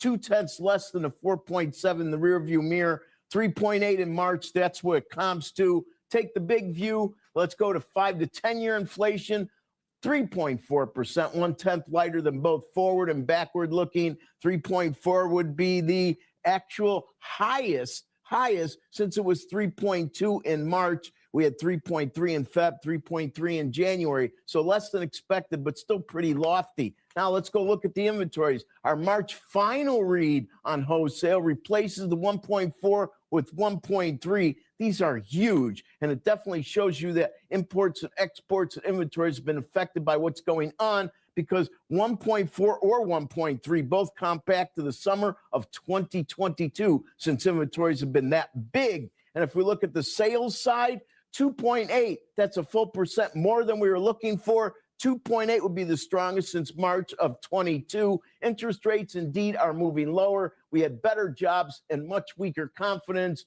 And on the inflation front, high, but could be higher. Sarah, back to you. Okay, thank you very much, Rick Santelli. All right. All three contracted. Market does not give a shit. Not even for a second did this market stop and wonder, oh, wow, consumers not doing well. Maybe we should price that in. Nope. AI or bust, baby. AI or bust. Fastly right there, 20.59. That's up from 18 yesterday. Micron, 710 it hit. 712 it hit. Micron's $800 billion market cap. Just hit it. 800 billion market cap for Micron.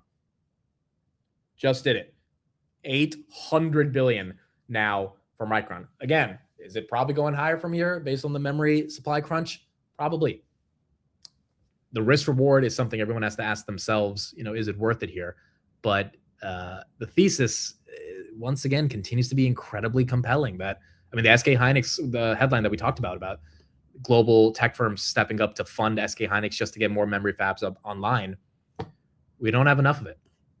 But there's a lot of things on the supply chain that we don't have enough of, and I think that's why you're seeing the market price that in for all those names. AMD, 433. We definitely don't have enough GPUs and CPUs. That's where AMD comes in. That's up 6%. AMD is a $705 billion company.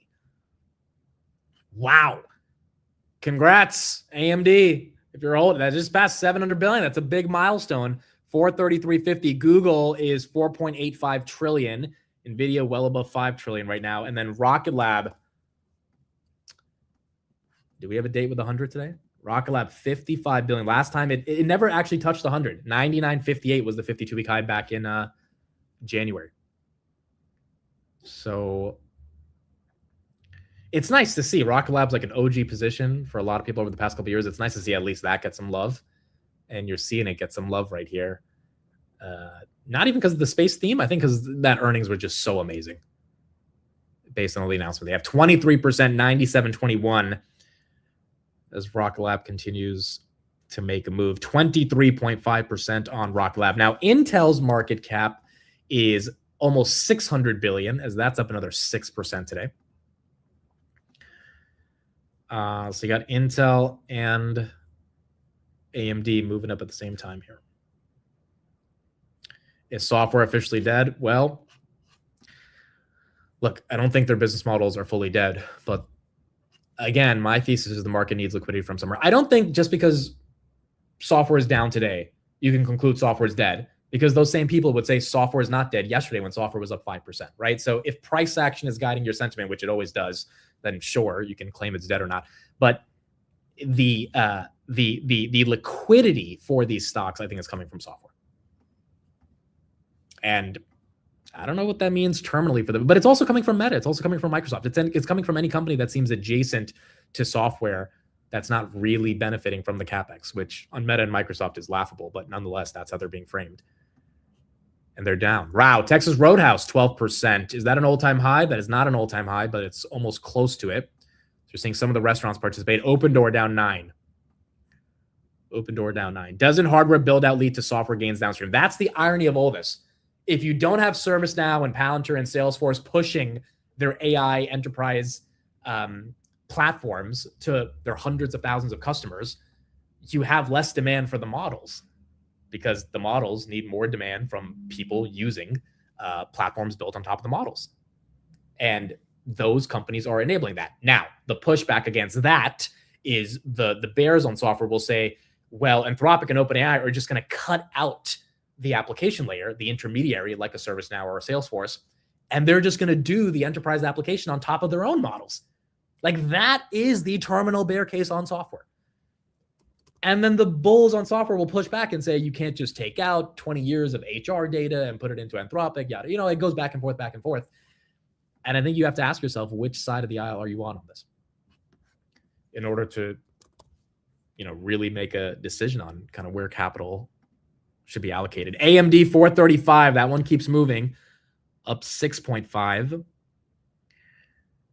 And Oracle, as here, is right now trying to flip green. Stat for everybody, the S&P 500's total gains since April 1st, there have been 5 companies that have collectively accounted for 50% of those gains since April 1st. Those companies are Google, NVIDIA, Apple, Broadcom, and Amazon. So 5 stocks have added 6 percentage points to the 12% rally. Alphabet led the group with 2 percentage points. NVIDIA gave you 1.5, Amazon at 1, Broadcom at 80 bips, and then Apple at 70 bips, 0.7%. Pretty incredible. I mean, I would say the rest of that rally, even though these companies are not in the S&P 500, has been these, you know, small cap semiconductor supply chain names. You can throw Micron in there in terms of the S&P. Micron has contributed to 50% of the earnings growth for the S&P 500 as well. U.S. military, U.S. forces disabled 2 vessels on May 8th prior to them entering an Iranian port on the Gulf of Oman. Okay, again, some retaliation last night, but the market's not really super worried about it. Rocket Lab, are we doing 100? Let me check resistance at 100. What do people think? Do we get it today? Do we see triple digits on this name? This was at 57 on March 30th. 100 would be 151,000 shares. 151,000. Rock Lab was one of the better dip buys for me in April at around 62, 63. And it's one that's honestly outperforming a lot of the other dip buys right here, as this one continues to really catch a bid. I didn't think 25% in a day would happen. I did not think Rocket Lab would be trying 100 today. I mean, those were good earnings. I didn't know if they were 25% good earnings. But I don't think that's a space thematic that's lead. I think this is just purely execution that the street's excited about. OSS up 4. My tech is down 8. I didn't really go through their earnings. But that stock, AI fraud and security, that's down 8%. And then Microsoft down 1. Yeah, if you're super, heavy Rocket Lab like Laura, It probably took over your whole portfolio this morning. Poet, is that up? Poet is 19%. Poet, I think that's getting the pump on the Corning. The photonics thing is getting more and more important. I'll just say that. On Monday, I will have a broader thesis in that Excel sheet that I'll put out for everybody. But I spent a lot of time last night reading through transcripts, a lot of time trying to understand Corning's business, a lot of time listening to Jensen talk about optics versus copper. I mean, the cool thing about a bottleneck is that it controls the basis for everything that we get the benefit from when it comes to the overall sector that people are bullish on. And these bottlenecks are just way more relevant than they were last year, especially because compute demand has gone up. So that's why a Poet, well, even though Poet's, one of the crappier companies in the photonic space, but it's in the space. And so this is where it's, I think, more euphoria, because there's like no fundamental reason that would give you a necessity to buy Poet, but it's in photonics. And, that's where the people that are in that sector probably try to bid it up. Oracle flipping green as well. A couple of red candles coming in, which is probably normal because we're up a lot today. EOSC getting the benefit from Fluence Energy. But you're seeing a little bit of some of that red coming in. Circle green. Circle is down 1%, even though it was up 30% over the past couple of days. Let me check stock draft. So Matt is heavy on Rocket Lab. Let's see if that brought him up. That brought him a lot closer to me. So yesterday there was almost a 15-point divergence. Now it's 6. Matt's at 42. I'm at 48. AMD continues to help. Steve is at 33, really on Micron. Tanner's at 9, and then Chris is at 20. So that is your update on the stock draft right there. Intel still moving. Melanie, thank you for the gift of 20. You did not have to do that, but thank you so much. I deeply appreciate that. Melanie is a teacher from Seattle. She was at the New York meetup. I tell this story every time, but like I'm sitting in the group sessions that we have during the meetups, and we go around, everyone says their name, and she's like, "My name is Melanie," and I'm like, "Hold on, there's only one person I know named Melanie, and she's a teacher from Seattle." I was like, "Did you fly all the way here?" And she did. So shout out to her. Teachers have a very, very special place in my heart because my mom and my sister were both teachers. So deeply appreciated Melanie. She's also super early Rock Lab. And she's probably having a fun day on this portfolio. 25%, 98.73. Got rejected at 98.77. Let's see if it can break through that. Air Test Systems, that's up 5. Microsoft Meta flat. Akami up 16. Palantir down 1.8. SMCI up 2. Arista, a little bit of a bid. Navitas up 1. Lumentum also up 3%. Is your sister not a teacher anymore? No, she's now an administrator. So she kind of like works with teachers and coaches teachers instead. Joanne was there at that table as well. That is true. Bsov was also there. He thought I wouldn't remember him. He was at the first New York meetup where we had 40 people in a bar in New York City. And then he was just sitting on the table acting like I wouldn't remember who he is. Bsov was also there. Bsov, I don't know if I ever told you, but I read your letter that you gave to me in the gift. And I feel like I've told you this before, but it was a very thoughtful letter, and I deeply appreciate it. It was super fun to see you. Hopefully, when we have another New York meetup, I'll get to see you again, and it'll be fun. And again, looking forward to everyone who's in Chicago this weekend as well. Mercado Libre down 11. Street's not liking that one. Monster up 13. AppLovin down 10. Feels a little ugly, but it's down 10. When are you coming back to Toronto? So I'm not doing a Toronto meetup, but Tanner is, and I'll be at Tanner's meetup. So I think it's like mid-August. I will be there, and I think Matt's going to be there as well. Me, Matt, Tanner, and there's one other person. Tevis obviously will be there because he's from there, but there's another person who's traveling to be there. So that should be a fun one. Hood 75. CoreWeave. I still don't get why CoreWeave's down, dude. Last time they had a supply issue in Q4. That's why the stock fell. Oh, Steve. Right, Steve. Steve will be there. So I don't know why this one's going down today.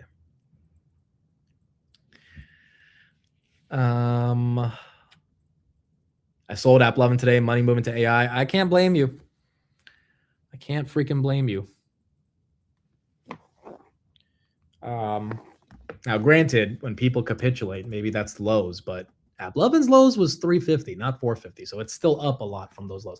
I think it's so hard to say these software companies are going to be irrelevant and they're not going to matter, especially the ones that are growing, like an AppLovin or a Palantir or at this point a Datadog. But it doesn't matter what I think. It's how the market feels. Like, I think plenty of people feel SoFi probably should not be getting discounted at this level. But I mean, truth be told, there's just nothing exciting about SoFi right now. There's just not.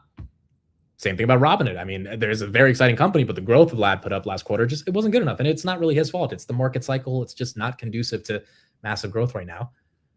But when you think about what's exciting, where's the alpha? Where's the money going? That's the other thing about the markets are moving at hypersonic speeds. We have more participation than ever. We have more liquidity than ever. We have more people caring about the markets than ever. Obviously, with people that join the live stream every single day and people that are on Twitter constantly checking updates. Like, if a stock's not moving, people just don't care. They get out of it, and that leads to these massive whiplashes up and down. But it also is kind of the nature of this market. It's like you eat what you kill, essentially. Datadog flipping green right here. And people are looking for the next big thing, which is kind of, I think, different from 2020, where people would just ape into anything that's going up. I think retail's a lot more sophisticated about understanding a thesis about a company. But if the thesis is reasonable and it's not Smile Direct Club and the stock is moving, that's where the money is going to come in, which is why DRAM has seen the types of inflows that they've seen, because memory's moving and the thesis is spot on for a lot of people. That's because people are unemployed. I mean, fair, but Dove Bear, who also was at the meetup. I remember you, Dove Bear. Rocket Lab cost base in my Roth is at 433. Incredible. Incredible. I mean, Matt really got a lot of people onto that Rocket Lab story, and Vince, and this is really cool to see retail get to win together. Thoughts on Fastly? So I was talking about with Jason last night. I don't think this thing should have been down 40% yesterday. Now, Akamai is the better of the two, 100%. And I will have due diligence coming on that and a lot of other names on Monday. But I think Fastly is still a buy. I haven't bought it yet. Again, still trying to go through the transcript, understand it. But Akamai, Fastly, like I don't think 2 years from now, when agentic inference is 5x bigger than it is today, the CDNs, as they secure more deals with these major players, are going to be trading at these levels. Like, and Fastly is also nice because it's up for the year, but it's not up as much as like some of these other crazy names. And so I actually think the dip is a gift here, but I will have a lot more due diligence on that now. And also, it's kind of like Fluence on earnings. They tend to fall a lot. Some of these companies, just holding them through earnings, you have to be ready for them to drop. But I mean, they beat EPS by 44%. It's not like they had a bad earnings. They just didn't announce something that the street really wanted to see. Corning did.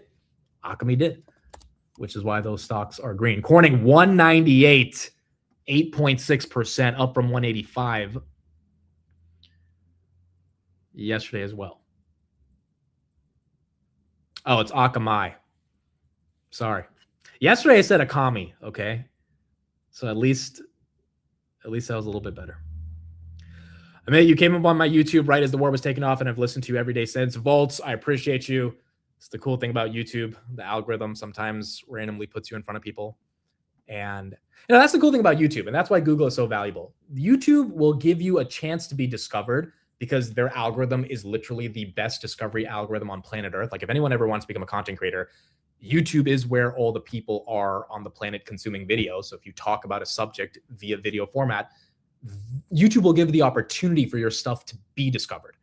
But then it's your job to be consistent enough to keep showing up every day for people to be willing to put you into their content diet and their routine.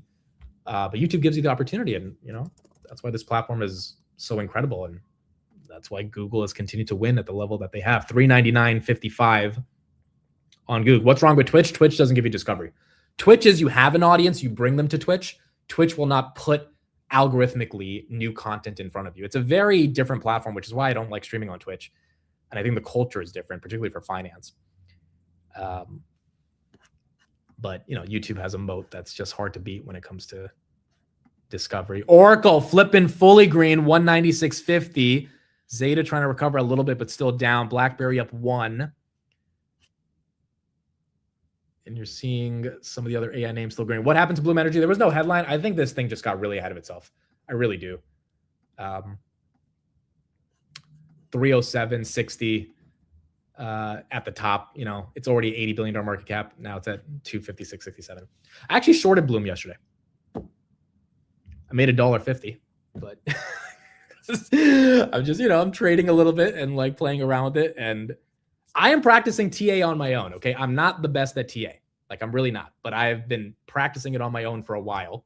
And I don't feel super comfortable to walk you guys through a TA session like Jason, because he's on a different level. Like he's just off this planet. But I've been on my own trying to understand patterns and charts and EMAs and VWAPs and all that stuff. And I took a short on Bloom yesterday. And if I had held my short, I would have made probably like $100. But it went down 10 cents. I was like, I'm out. It took my $1.50. So, but it wasn't about the $1.50. It was about being right on the price action going down. That's what's important. Or being right on the price action going up. Like when you're learning how to trade or learning TA, you could be trading with $1. The whole goal is to know, were you right at calling the move up or down on the time frame you're looking at, regardless of whatever money you're betting on. SPY 737. Wow, that's a new all-time high. That's a new all-time high. I thought you meant $1.50 premium. No, $1.50 of profit, dude. I am paying for 1/10 of a Starbucks coffee with that $1.50. Carl K, thank you for the super chat. Appreciate what you do, Mid. Carl K, thank you for being here. Deeply, deeply appreciate it. Thank you for watching the show. EO Santini, thank you for being a channel member as well. Mike in, thanks for the super chat. I did some DD on Redwire, provide solar panels for SpaceX under the radar stock. Mike, and send me whatever DD you've done. You can just DM me on X. Redwire, I wouldn't say is under the radar, though. A lot of people know this name. Up 13%. They did dilute by $350 million. Earnings weren't the best. I think some of the Rocket Lab bulls kind of hate the stock, just like they hate Firefly. I am not that ideological about it, so I'd love to see your DD, but I don't know if it's super under the radar. But if there's a SpaceX angle to it, that would be interesting. Firefly up 14, Redwire up 12. Are we doing 100 on Rocket Lab? Got rejected at 99 exactly. Got rejected at 99 exactly. Tesla still moving. What do people think? What do people think is the reason? Elon was shit posting last night. He was just tweeting a lot of random stuff. Also, shout out to Batty if she's in the chat, because I woke up this morning in Chicago. First of all, I thought it was super late when I woke up. I was like, oh my goodness, I'm going to be late. And then I realized I'm an hour behind. But she, one of the first tweets I woke up to was this amazing tag on X. Hey, Amit, the Grindr CEO is on CNBC right now. So thank you, Batty. I deeply appreciate you waking me up in the morning to let me know. I actually turned on CNBC and started watching the interview. I was like, okay, let's see what he has to say. Is that stock up today? That stock is up 4% today. There you go. Rocket Lab 23.3. 23.3. Batty was also at the Miami meetup. It was super cool to see her. AMD, are we going for 440? Oh my goodness, it's going for 440. Dude, you AMD investors, like heavy AMD investors, this has got to feel kind of surreal, right? Like, I think all of the majority of retail over the past few years, call it since 2023, has had at least one stock that took them on a crazy journey. Obviously for me, Palantir. For a lot of people, Rocket Lab heavy. I was much later to the Rocket Lab story, around $25-30, but the people that were there, single digits. The SoFis, even the Googles at 150, I think took people on a journey last year, right? Obviously the Microns now, ASTS was like $5 a year and a half ago. AMD has been a journey. 440 on AMD. And that journey must be feeling surreal right now, watching this thing go from 70 to 440 in 2 years. I mean, it's like you're doing, like, if you have 1,000 shares of AMD, you are up $31,000 today for doing nothing other than making the decision to buy 1,000 shares of AMD at whatever price you bought it at. Which is, I mean, it's the beauty of investing. Like, it's the beautiful thing about joining the investor class. It's like, people talk about escaping the rat race. Well, the way to do it is to be in an asset, which is not easy to find the right asset. But if you are able to, and you're going to get some of those wrong. It's inevitable. That's the risk you take for choosing to allocate capital into individual assets, because the S&P is not going to go up $32 in a day, but an AMD could. And you get to see that happen in real time. Wow, 441. The market completely has re-rated. I mean, imagine buying AMD at 400 thinking you were late 5 days ago. Absolutely. And this is kind of my point as well about this semiconductor build out and trying to understand every single stock that's part of this. I've been trying to watch so many Dario interviews. I was watching a Dario interview last night from 2023, and the guy wasn't as popular as he is today, but he was talking about how people don't get how much compute we need. And it's like that thesis is coming to fruition. Like, people don't get it. I don't even get it. How much compute we actually need to fulfill this dream of AGI, which, maybe 1 billion people on a weekly basis actually engage with. You still have so far to go in terms of actually spreading it across the world, which needs energy and optics and cables and memory and obviously chips and land and all this stuff to keep it going. And obviously, butter rolls from Texas Roadhouse says that's up 13.5%. Like, you just need all of it. You just need all of it. So now, is AMD being a little extended here? Probably. Like, is Micron a little extended? Obviously. Like, yeah, a lot of these names, Bloom Energy, we saw it go from 300 to 254 for a reason. It got extended. But the point is, the long-term trend is up. Now, your entry price determines your ability to rationalize and emotionally withstand the headwinds. We had Stock Talk come on yesterday, and he has a very quick rule. If he buys a stock and it goes down about 10-15% on him, he's out. He doesn't care. He moves on. And that's a rule that some people can adopt. Other people are a bit more lax with their rules, and they can buy a name at 25, and if it goes to 19, they're not that upset, as they're willing to believe the long-term trend is intact. But if AMD were to fall back to 400 here, the long-term trend around compute and inference probably means AMD should be bigger, even with these pullbacks. Jace, thank you for the super chat. This super chat is sponsored by Dr. Lisa Su. Cost base is 114. Wow. Congrats. Barely trimmed 5%. I'll see you guys at a $2 trillion market cap. Thank you for everything, Mitt. Congratulations, man. I mean, imagine when AMD's $1,000, cost base is 114. Unbelievable. Absolutely incredible.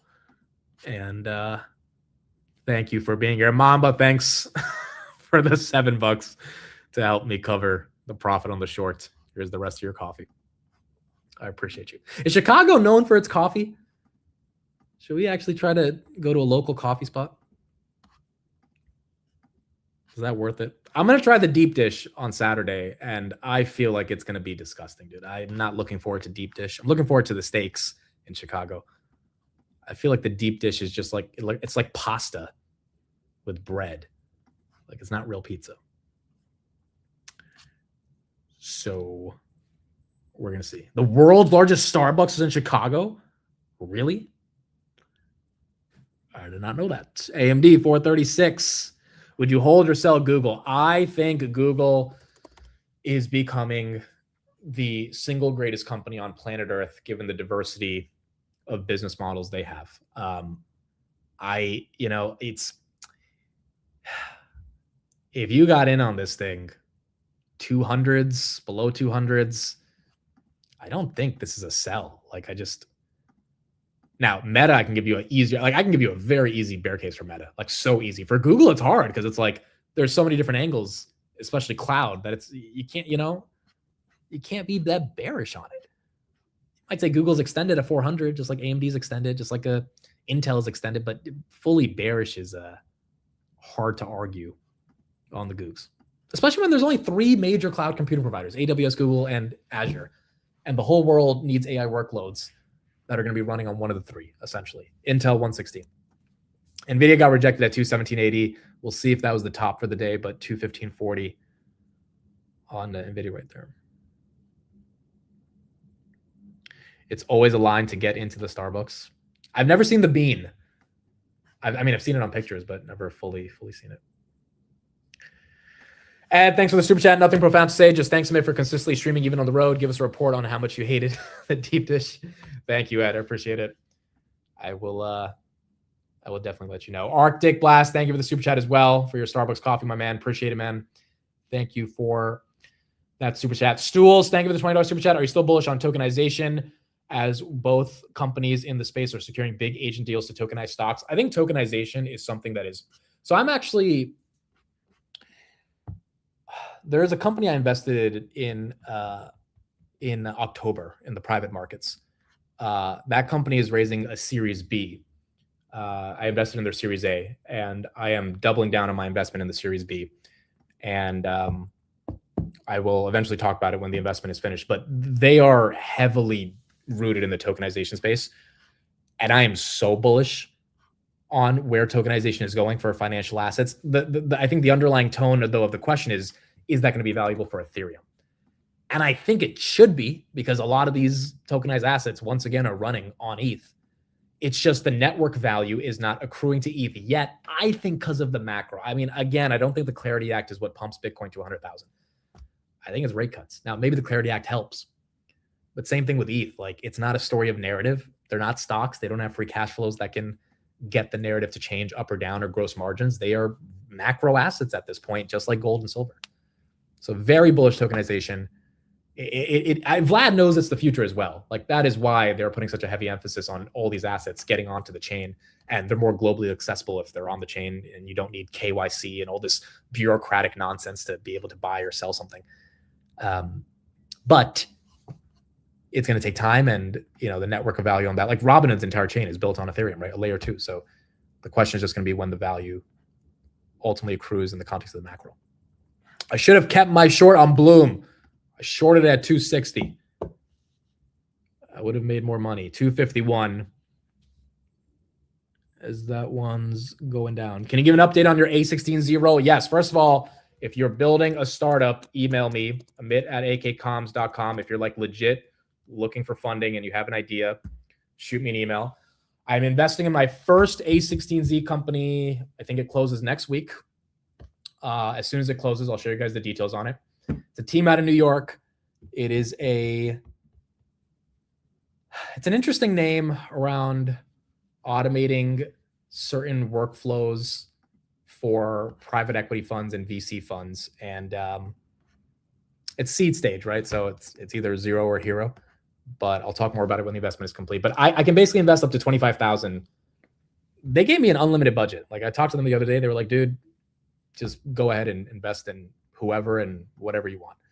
So 25,000 is my cap, and this is literally the first one I'm doing. And they want me to take more bets. They're like, don't worry about losing the money. They're like, just, if you think there's really something that has potential, just do it, right? Like, their whole goal is like, we want you to take a bunch of shots and see if anything works. So yeah, if you have decks, send it to me. But the first one will be happening.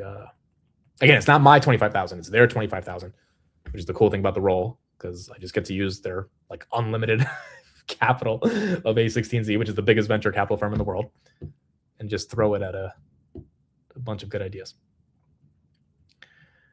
Apple, are we going for 295 amidst the next SBF? Oh my gosh, dude! I think he's gonna get pardoned. I mean, the amount of tweets he's been putting out praising Trump. And then someone, look at this. Did you guys see this? Someone says, you're not getting a pardon. Shut up. Okay. Look, April 27th, SBF. I don't know how he's tweeting from prison, but whatever. And then he said, the most entertaining outcome is the most likely. We forget that SBF's parents are super connected to the elite of tech and politics. Like his parents are not just like some regular lawyers from California. Like they are connected, bro. So the idea that before Trump's term is over, they find a way to finagle a pardon, it would not surprise me for 1 second. Not 1 second. I think there's a chance. I think there's a chance he gets pardoned. Sequoia is the biggest VC firm. Yeah, Sequoia and Andreessen. I mean, they're like the two major $100 billion VC firms that are out there.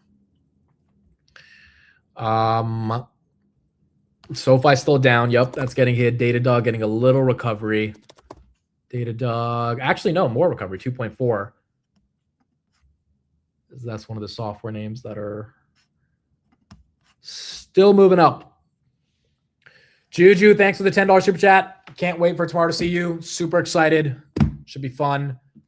And yeah, looking forward to it. I know you're in Chicago. You've been in Chicago for a while, so it will be fun to see you.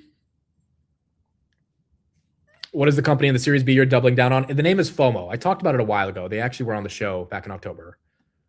FOMO, if you just go on my Twitter, type in FOMO, F-O-M-O. I'll link it right here. This is the company. But yeah, I'll be doubling down on my Series B, and I'll be talking a lot more about that company later. But I think they have a very, very interesting approach to tokenization and how they're navigating it. If you go on their Twitter as well, you'll see other updates. Like they just hit 500,000 users, billions of trading volume. Like, I mean, it's just their growth has been unbelievably massive.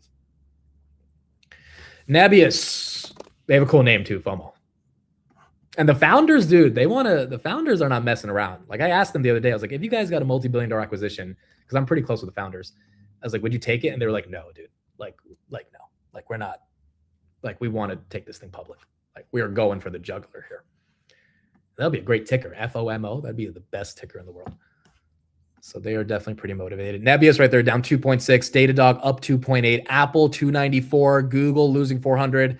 Tesla still don't have the headline. But that is green. Bob the Bobs, thank you for the super chat. That's a hell of a name. My AMD option portfolio is up 2,000% this month.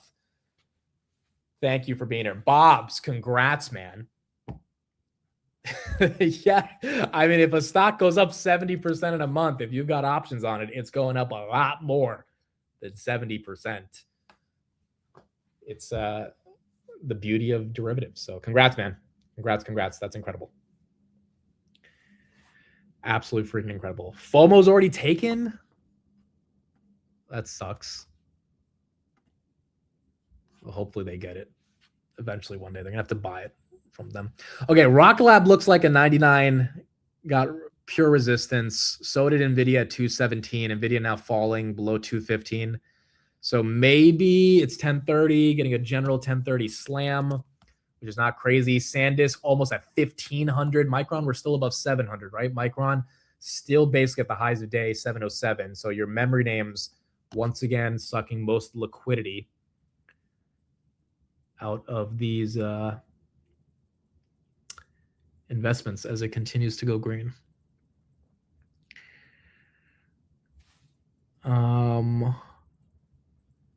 Why is Poet running again? I think that's Photonics. That's just getting a lot more excitement. Where's Duolingo today? Is that one getting a bid here? Duolingo, that's down 5 with the rest of software. Okay, let's look at some of the other macro stuff. I think we've got some different things. Qualcomm CEO was on a podcast. Maybe this is part of the reason this thing pumped. Where's Qualcomm? It is at 215 up 6. Let's listen to him.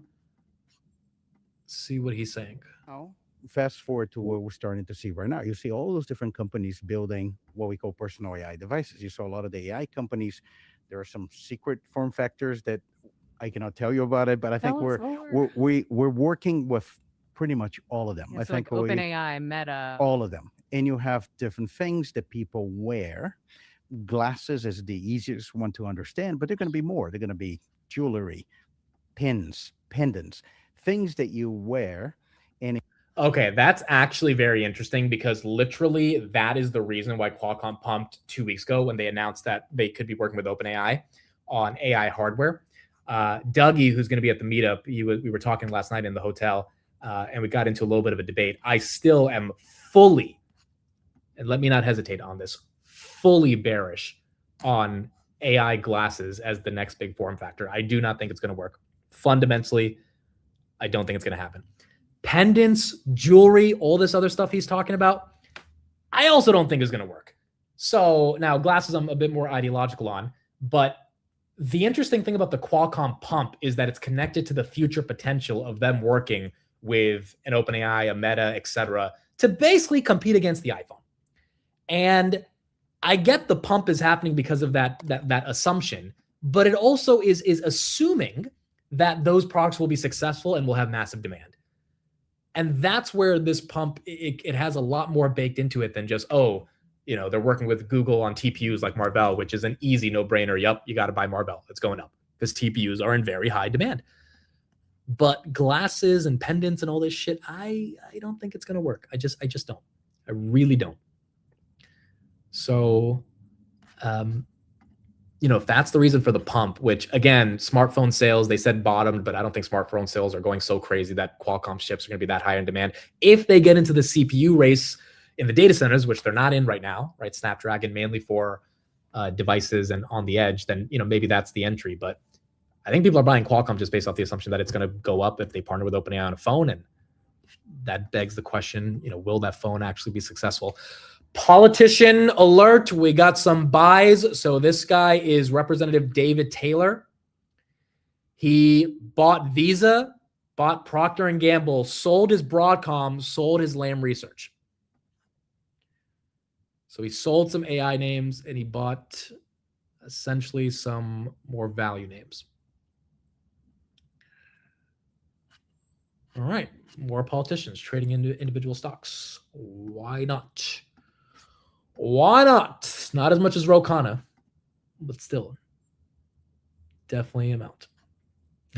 Doug says, think from first principle. Dude, Doug tried hard yesterday. He tried hard. He was like, well, your phone doesn't have the context of all the things you're looking at, but your glasses will be able to see that. You're looking at a tree and give you the context to be your personal agent. I'm like, bro, me looking at a tree is not going to make my life that much better from the information the glasses give me. Second of all, I can take my phone out and point at the tree. Like I don't see it. I don't get it. Yeah, it was 1v5. Hollis was there as well. It was Hollis, Jess, Mike, Arthur, and me against Doug. And we were all like, Doug, we just don't. Now, if Steve was there, Doug, you would have had someone on your side because Steve believes in this shit for some reason. I don't get it. I don't get it. Just don't get it. So it would have been a 2v5, but still. I'll see if I can get more from that interview. That was the one clip I had. Let me see if I can find the full thing and see him talking about it. Qualcomm CEO podcast. Oh, here it is. Okay, I found. No, this is not it. Huh. Maybe they just released the clip. No, is this it? This is it. Okay, they released it a day ago. Okay, so let's get the full take of what he was saying on this glasses thing. In terms of other macro news, real quick, I don't see anything too crazy. Tesla's still up. You're starting to see some of these stocks go a little bit red, which it is what it is. They had a massive move on the open. Akamai at 139, or Akamai. AppLovin down 9. The software sell-off continues to be brutal, which is annoying, but it is what it is. Qualcomm PE is very low and the stock is cheap. Agreed. That 100% agree with you. The stock is cheap and the PE is very low and it hasn't done anything for 5 years. So 1000% it's coiled up. It's just the fundamental assumption is that these devices will work. This is not a data center CPU story. This is a new chip on the edge of a pendant type of story. And I just personally don't believe in that right now. Maybe in the future I'll have more confidence, but right now I don't. All right, let's finish up with him and get some more context on what he said. I think OpenAI, Meta, all of them. And you have different things that people wear. Glasses is the easiest one to understand, but they're going to be more. They're going to be jewelry, pins, pendants, things that you wear, and it can connect you to an agent. And now have this conversation. If the AI understands what we write, can read everything we read, see everything we see, The type of use cases are going to be a lot more personal, needs to have a lot more context, and needs to happen a little different. Because if it not, you just pull up your phone and you do it today. So how do I describe that, I think, for you? Like, for example, you'll be walking around and you have a glass and you're going to say, I really like this. I like to buy this. How much is it on Amazon? And it's going to say, oh, it is how this is how much it is on Amazon. And they're going to say, can you render how I'm going to look with this? And it's going to get rendered. And so it's going to be a different kind of low friction experience. And workloads are going to start to shift in the same way they shift from your PC to phone. Certain things you're going to do with an agent. We even have this example that we often say, which is shows the importance of context. You're going to be walking around and the agent's going to say, I just noticed you have 10 minutes right now. Can you talk to me? I have a conflict on your calendar. I would like to ask you for options. Like, it's very interesting how also those things going to interact across devices, which is, a meeting pop up and the agent said, you have a conflict with a doctor appointment. Do you want me to call the doctor for you and reschedule? And then, we actually call and it said, I'm calling on behalf of this person. I would like to change the appointment. What's your availability next week? So those are going to be different type of use cases. And as they started to get developed with low friction, we're going to see they start interacting with them with other types of devices. And the way to think about this is the way we've been talking about the ecosystem of you as an example. There's a big shift in the industry. We are coming from, and we're very proud of it because we had a big piece of that in a world that is a smartphone centric. The smartphone is the center of your digital world. And then what happens is everything is around that smartphone. That's like you pick your smartphone and you're going to do everything with it.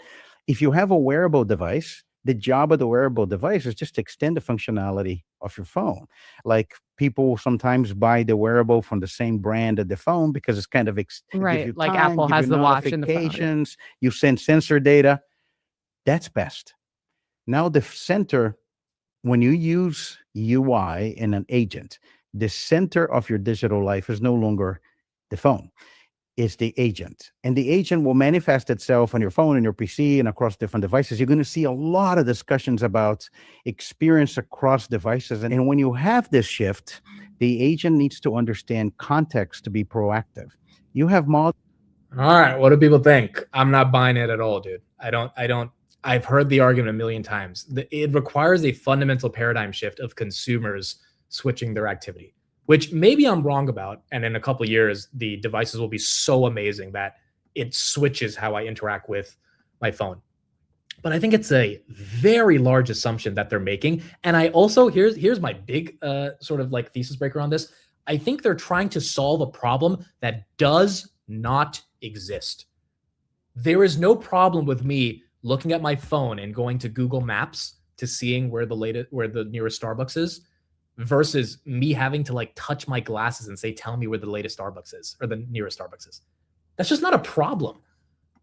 Like, now it was a problem 5 years ago, searching up how to learn chess, and then me going to Google saying, hey, teach me about chess, and having 50,000 blue links, and I have to figure out which is the best link to click on to give me a synopsis of how to get started with learning chess. ChatGPT, that really walks me through how to get better at learning chess. That's a real problem that it solved, versus the old model of me hoping I click on some blog from some chess guy that'll teach me chess. That's a fundamental change in behavior. I just don't know if talking to yourself about, these basic things he's describing that you can do on your phone is going to be a big shift. And if it is, I mean, we don't think Apple's going to come out with AirPods and be able to, navigate. It's like AI AirPods. I just think there's so many different ways. Having said that, I think maybe robotics, IoT, there's a lot of, automotive ways that Qualcomm's chips go in high demand probably is a hell of a thesis.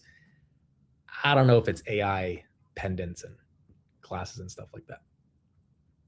But maybe it does. And quite frankly, if it does, it'll be super bullish because there's going to be a lot more compute and CapEx that is going to be spent, to be honest. So although I don't believe in the idea, if it does happen, we're probably going to have a lot more people spending. Speaking of CapEx and compute, here was the CoreWeave CEO this morning talking about their earnings. 2026, an enormous acceleration of that leverage that everybody's waiting for. And so when we went through earnings, we went ahead and we reaffirmed, and we are very confident in our revenue numbers for 2026. We are very confident in our operating margin that we're going to exit the ARR and our operating margins for 2026. I was Corey, CEO Michael Lynn Trader. Joined us last hour on Squawk on the Street. His outlook for the rest of the year, of course, is what he was discussing. The stock, as you see, is under a good deal of pressure. Did have some weak revenue guidance. You know, they did have $740 million in net losses, $536 million in interest expense.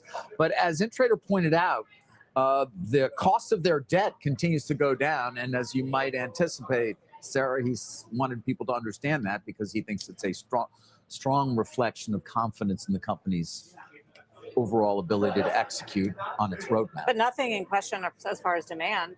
No right? questions about any decline in demand. And in fact, you know, I did. Strong part. There are. Which is, again, I don't get why the stock's down today for CoreWeave, but I mean, the demand continues to be insatiable when it comes to compute. So stocks getting hit, probably rallied way too hard. I mean, CoreWeave went from freaking, 12%. It went from 67 to 137 over the past month and a half. So maybe like Celestica was priced to perfection, down 12.8. Micron still pushing 710. Marvell up 3. Qualcomm up 9. Palantir and IGV were down a lot more. They're starting to recover, but they were down more. Air Test Systems up 2. Celsius down 3. IGV was down 4. Now it's down 1. The airlines are up. Amazon is also at 272. Pedro, thank you for the super chat. Amit, thanks for your kindness. Wish we could be in Chicago. Our family is celebrating our youngest daughter's, Emily's, graduation with a doctorate in physical therapy from the University of Puget Sound. Wow. Congratulations, Pedro. Doctorate in physical therapy. Looks like we got a doc in the house for Pedro. Awesome, awesome stuff. I think you told me that she was going for her doctorate back in New York. So congrats, man. Awesome stuff. Thank you for being here. Hopefully we can see you again in Chicago next time, but appreciate you being part of the show. Google right there, 400, as that continues to rally right there, just 399.84, a little bit lower than where it was. We had one of the White House officials join just now to talk about the jobs report. Let's see what he had to say. Let me pull this up, and then we'll keep going from there. Today's job report. Yes. So it was a good number. I mean, 115,000 was a lot better than expected. Another month of strong job gains. I mean, what do you think is driving this? It flies in the face of some of the uncertainty around the Middle East, the higher oil prices, consumer sentiment, which we just got a read on, which was pretty ugly. You know, if you look at this, once again, it shows how resilient President Trump's economy is and his labor market. 2 months in a row now where the labor market has beaten expectations.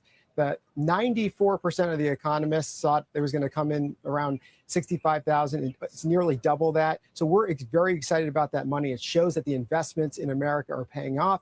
It shows employers are hiring, and it shows that American workers are getting these opportunities. I highlighted the average hourly earnings up 0.2%, but real disposable income growth is really slowing, Mr. Secretary. And I wonder why you think that is and whether it raises concerns about consumption, which is the real driver of the economy. Well, you know, it's still continuing to beat inflation, and that's the important part there. And, you know, the other part of this, too, is if you look where some of these job growths have been really this year, you're seeing the construction jobs coming back. You're seeing manufacturing overall in the first quarter continue. So, again, these investments that are coming to America, the new jobs that are coming, they're going to be high-paying, high-skilled jobs, and the Department of Labor is going to work very hard to continue to deliver those skilled workers for the American workforce. Yeah, the manufacturing numbers were negative. I thought that was somewhat of a surprise, given we had seen such a strong number in the month of March, and there has been such a focus on bringing factories back and building them and hiring for that. Well, two things. One, the construction numbers were up the past 2 months, and you obviously need to build these plants and build these manufacturing lines. And, you know, just this week, we continue to see historic investments. Eli Lilly, $4.5 billion for manufacturing in Indiana. General Motors, $830 million into Michigan and Ohio. Amgen continues to invest now nearly $2 billion. So the jobs are coming, and first you're seeing the construction, and that has been consistent in these past 2 months. All right, so you got some of the administration defending the labor market. Rocket Lab, she's trying to go for it again. She's trying to do it again. Pounter dip getting bought a bit. Oh, wow, Pounter almost flipping green. Is SMH going down? SMH is holding pretty steady. If IGV wants to just join the party, that would be very fun. And that would be nice. Where's Iran? Is Iran still 62, 60, 6160? Okay, got some green there. Rumble, Mr. Beast speculations after CEO comments. Beast.com leads to Rumble. Mr. Beast would never go to Rumble. Oh, wow. Beast.com does go to Rumble. I mean, like the URL. I don't think he would ever leave YouTube, though. S&P, are we at 740? We are at 3 points away from 7,400. SPY is also 3 points away. Wow. Dude, 7,400. I mean, we're almost there to 8. I mean, we're not almost there to 8,000, but we're a hell of a lot closer than freaking even at 7,000. We're at 6,900. That would be okay. Let's do this. Let's do the SPY end of year targets. Let's see how much euphoria is baked in today. Now that SPY is at all-time highs. Let's see. Okay, SPY end of year. So we're gonna do 8,000. Let's do 7,500. Let's do 7,000. And then let's do 6,800. Say if you think it's below 6,800, just use 6,800 as your choice to express your bearishness, essentially. The Schwab dividend fund also at all-time highs. It's a pretty incredible bull market. It's just there are certain sectors, obviously, that have not participated. Once again, if you think the AI semiconductor build out is lasting, then even a lot of these names that have gone up a lot, one could argue they have more room to go. And again, it's not just saying they have more room to go for the hell of it. It's like their multiples aren't crazy and we need more compute. Fluence, 31%. That's green. Rackspace up another 47% today. That was up 50% yesterday. Again, this is a much smaller company. But no 9,000 option. Dude, we are potentially... if we're going for 9,000, a little too euphoric, but I don't think anyone would mind. Sterling Infrastructure up another 2% as well. Nokia, that's up 4.9. SMCI 13 to 19, 19 to 35. Seeing that. Where's the 10-year in the midst of all this shit? Where's the 10-year? 10-year's flat today. Oil is up a little today. Market doesn't care. Fed speak was a bit bearish. And then what's the other thing? Oh, yeah, the dollar. Where's the dollar? Dollar's at 97.92. Dollar's actually down, which is good. I feel like it's going to be a rug pull. I feel like we can't be afraid of the rug pull because inevitably a lot of this stuff ends up being rug pull. But again, this is where you have to, you know, I'm just coming to this conclusion where you have to draw land. You have to draw a line in the sand of like, okay, let's say there's a rug pull. Does that mean you don't buy the dip because you think the whole compute thesis is over? You know, there can be technical rug pulls. They happen all the time. So if Micron rug pulls back down to 600, unless there's like some, you know, change in the memory thesis, is that not a dip that ends up just getting bought? Micron 716, as that is 10%. And you're seeing a broader piece of green. SanDisk almost 1,500. That's up another 10%. Now, look, those two names, yes, feels a bit aggressive today. But they were kind of coiling up for the past week, I guess you can make the argument for. Apple right there, 293. And then Tesla has been coiling up for like a month. 427. What do people say on the poll? What do we have on the poll? We have on the poll, wow, 56% of people say 8,000. 32% say 7,500, 4% say 7,000, 8% say 6,800. Is that people becoming a bit too bullish? Maybe, but I don't even think it's the poll results. I think the price action across the semiconductors kind of confirms people are getting super bullish. But once again, if you get a retracement, is that a buying opportunity? And again, if you believe in the bull thesis, that retracement obviously becomes a buying opportunity. If you don't, you're probably waiting for a crash. And if that crash never happens, it ends up becoming, just like in March, a buying opportunity. So even if it is euphoric, the euphoria capitulates to an inevitable buy the dip. Like, I think the only thing that breaks the buy the dip is something that breaks the AI narrative at scale, the CapEx narrative at scale, which something could happen to break that.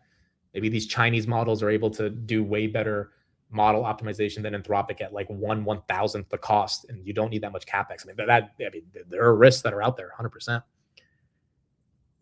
But if it doesn't, then you end up seeing a bit more green.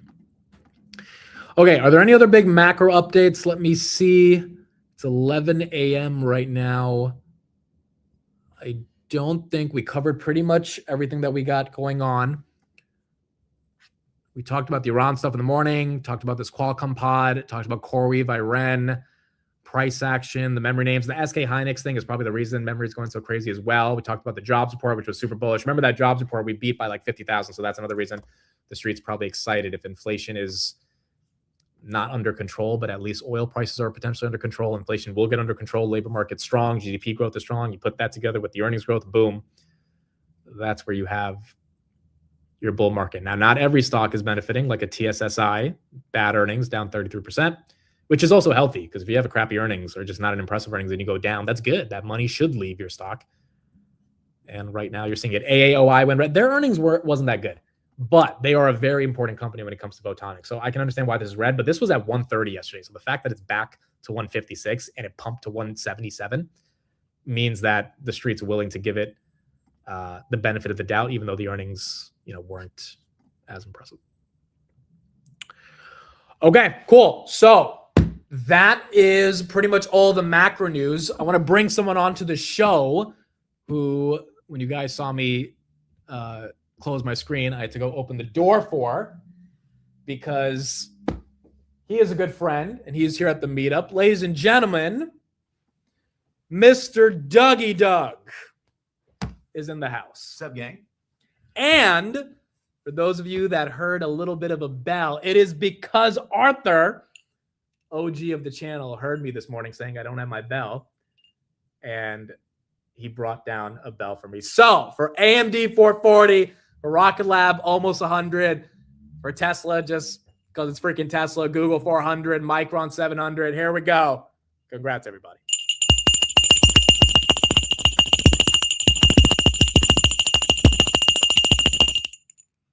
Do you want to also? No, I'm good.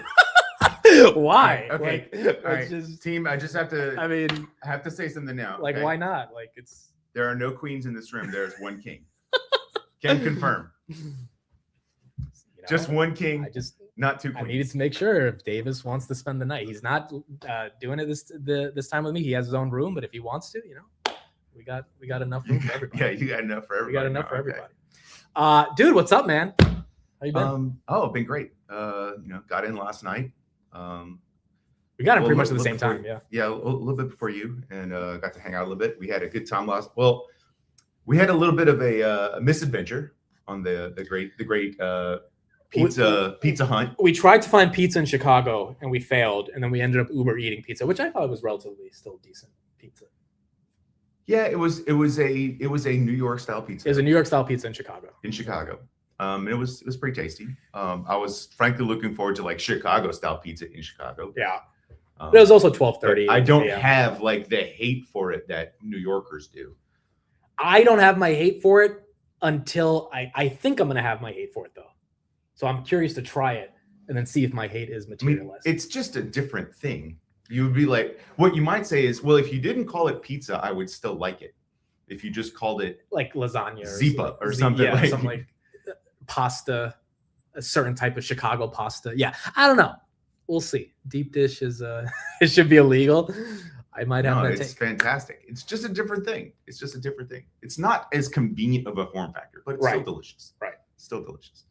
Okay, so let me ask you a couple questions for like Okay. 10 minutes and then we'll end it out today. Doug is an OG on a lot of these names that we are excited about. First off, let's get your what a great day to ask you about this. When did you start buying Rocket Lab and why do you think the stock's up 25% right now? Okay. Well, I started buying it way too late because, I was just seeing, somebody we both know and really respect just hammering this name. And I'm just like, I'm not putting my money in something that is that speculative. Yeah. So, but I'm a space science rocket guy by nature. Doug legit launches rockets like on the side. He makes his own rockets. Yeah, so I had FOMO on it, and it's finally just okay. I think I started buying it around the 30s, so probably somewhere around when you did. But so basically early last year, you and me both. Yeah. So obviously the stock has been, still an amazing trade. Yeah. Even on the lows of this year, it was still basically a double. Yeah. And so and then the premiums on it have been just printing my fund money for everything else that I'm doing. Selling covered calls on that, and which I had to roll this morning, but still rolled it for a profit on only 1 week out. Yeah, I mean, so the premiums are incredible. It's still in the money now, so I have to roll again. So Doug's also privately invested in Anduril. What was your mindset or your when you saw the partnership with them yesterday? I assume you were happy. Yeah, I'm very happy about it. The more partners that Anduril has means it's the less work that they have to do themselves. Yep. And they have something like 1,600 unfilled jobs right now that they just cannot fill. So anytime they can move some of the work that they're trying to do to a company that already has the bandwidth to do those things, I think helps them move faster and accelerate. Do you have any plans to sell Rocket Lab? Or obviously the valuation's up there, but for you, covered calls are good premium and you like the story. Yeah. So, technically I have put my shares up for sale and someone completed the contract to buy the shares from me at $98. But so we'll see. Okay. I want to get your take on this software to semis rotation. I don't think you are in Micron like a lot of people. I think like 80% of the chat. I have 10 shares. Okay. I bought it. I bought it as a watch list, and and it's like 10 shares. It's one of those things. Shout out to Steve in the chat right there. He'll be here soon, folks. I polled the chat a week ago. 80% of the chat, I think it was like 75%, said they don't have Micron. I polled my Twitter audience. It was about 50% of Twitter people that don't have Micron. So a lot of people like myself have been watching this rally from the sidelines. It's hard to watch. And it's hard to watch. It's one of those things where you start to do a lot more research on the sector itself because there's probably alpha in the sector if one company goes from less than 100 billion to 700 billion in 15 months. But it also is at the behest of the software names, Palantir, names that you and I like that have been horribly treated. So do you think it makes sense for software to get this rotation to semis, or do you think they eventually catch up to the semis momentum? Well, let's look at how software is trading right now. Okay. It's down because Claude, and then it was up because oil went below 100. Make that make sense. Yeah. And now it's back down again because oil's back over 100. The software trade makes no sense to me. Yes, some of the companies in software are going to lose pricing power because you will be able to Claude code an app for your small business that does not have, your entire business data living inside it. You're not going to put your ontology in something you Claude coded, right? Vibe coded, right? Right. So that's going to be the issue right now. And what is the timeline for something like that to pay off? I submit to you, it's going to be decades before like an Exxon is going to be like, yep, we're going to put the whole enterprise on something that we vibe coded from Claude. Right. If ever, because there will be people who are better at making you your vibe coded software than an oil company is. Correct. Right. So like there will always be a skill difference there. There will always be an alpha there. And the companies that have the most resources, that have the highest requirements, they will always go to, as Josh Brown said on your pod, which is beautiful, money goes where it's treated best. Yeah. And I do not fundamentally think that long-term enterprise businesses are going to be like, oh yeah, what the money that treats us best is vibe coding software. Yeah, I think that's fair. And I also think the ServiceNows of the world are just too important in terms of the agentic workflows they're applying onto their legacy software business. Now, if an Anthropic comes in and takes that away, then sure. But I think I also kind of default to Jensen, where he says that's ServiceNow becomes a reseller of Anthropic's API versus Anthropic, manifesting ServiceNow's business. Yep, they'll be just like, look, Microsoft makes, or they have an IDE for C++ or something like that, right? And all these other companies that are writing your software, they're all using this IDE, or they're using GitHub or something else. Like, that's part of their expense that they build into their rate that they charge you to build your software for you. Right. Okay. And that's what it's going to, it's not going to be that, major enterprises are going to just go vibe code their software. There's no way they're going to let mid-level engineers that have been out of college for 5 years vibe code their, software solution for HR and all that. Yeah. Or for operations, like moving, oil or petrochemical products around, or deciding how they're going to change processes of that stuff. There's way too much risk involved. I think that's fair. AMD, are you an owner of this one? I am not. I wish I was. I have family members who are, I've called him the greatest investor of all time, because he buys SoFi the day before it runs.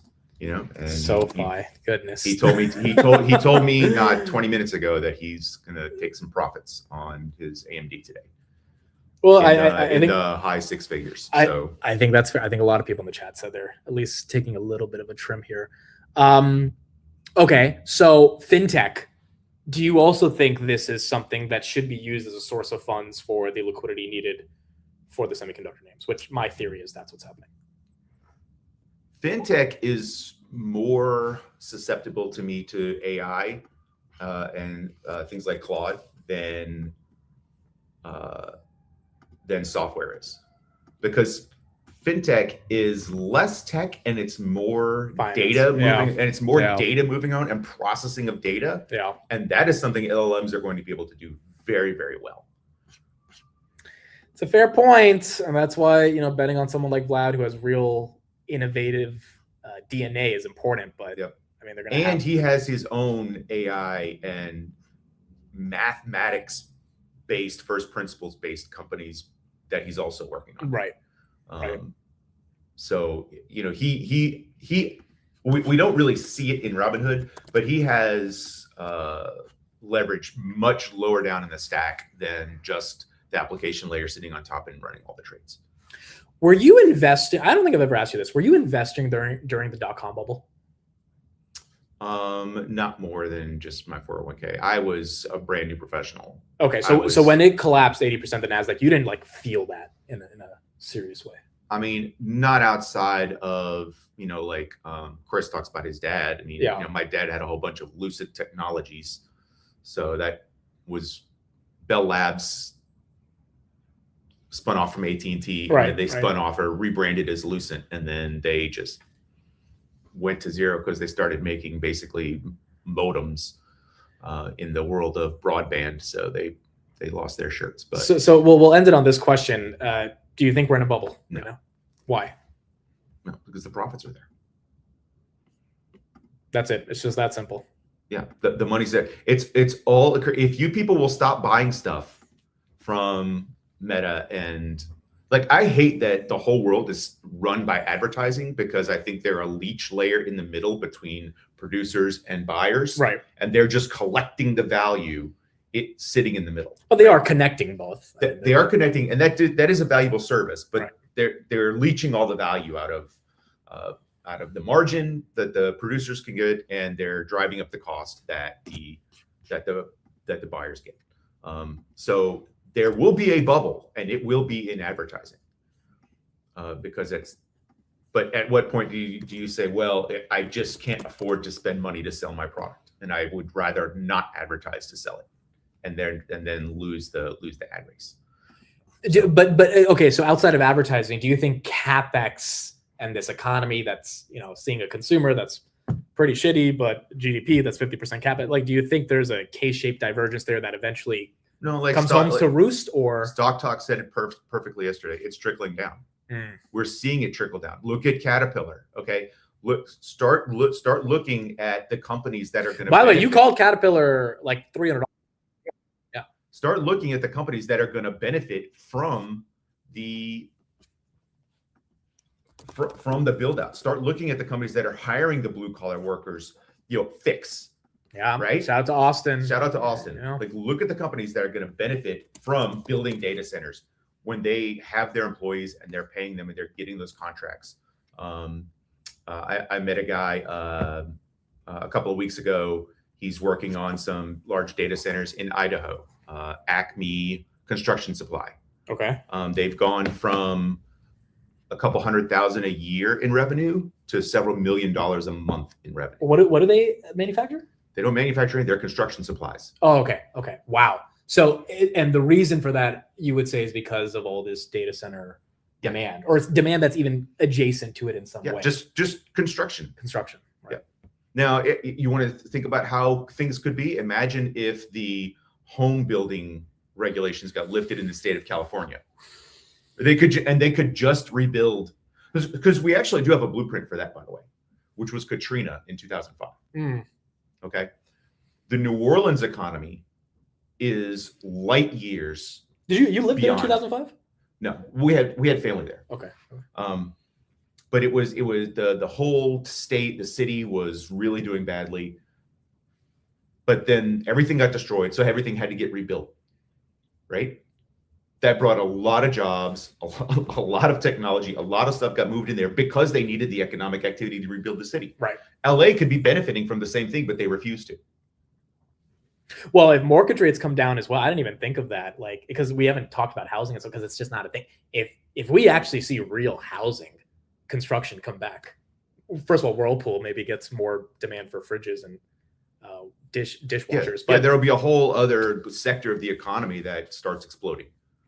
So you're not overtly bearish. Are you a little nervous that we're up like, 15% in less than a month? Or it's to you, it's just like it's been one sector that's run. So either that sector, so one of two things is going to happen. That sector is going to come back down. Yeah. Or everything else is eventually going to catch up. Right. Okay. And right now, as still a large Palantir shareholder, I feel like the guy, when we have amazing earnings, watching our stock go down, and idiots with C3 AI shares popping bottles. Long term, who won?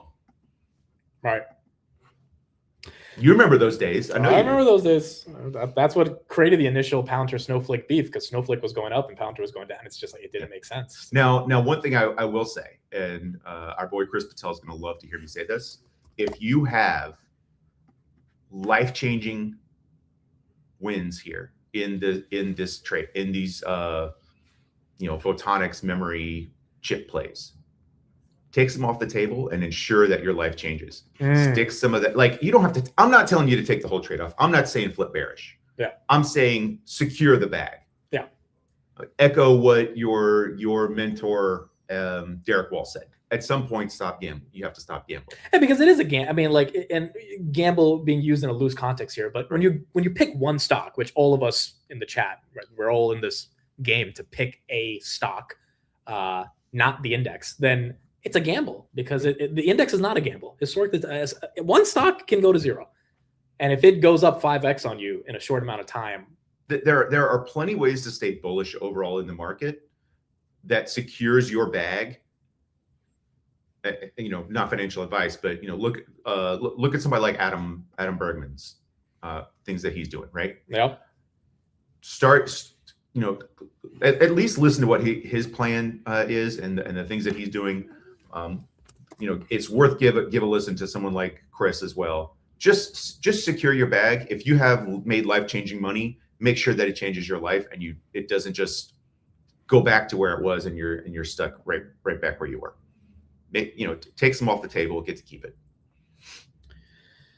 I love it.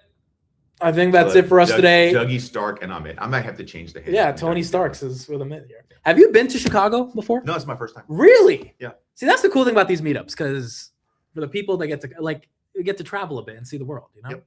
So yep, I'm enjoying it. I had a great conversation on the plane yesterday. I'm not normally like the talk to the person next to you in the plane type of guy. I'm normally like the headphones, yes, listen to my pod or something. I'm the same.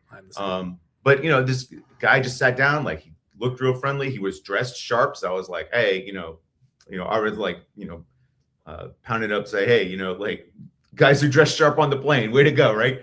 And we just kicked off a conversation from there. He owns a logistics and trucking company, and that's where you yep started. Yep. And so he was giving me some places for us to check out this weekend and everything. So shout out to Brandon if he's watching. I gave him the channel list. He was texting me actually last night asking for the channel link. So that's so cool. Today.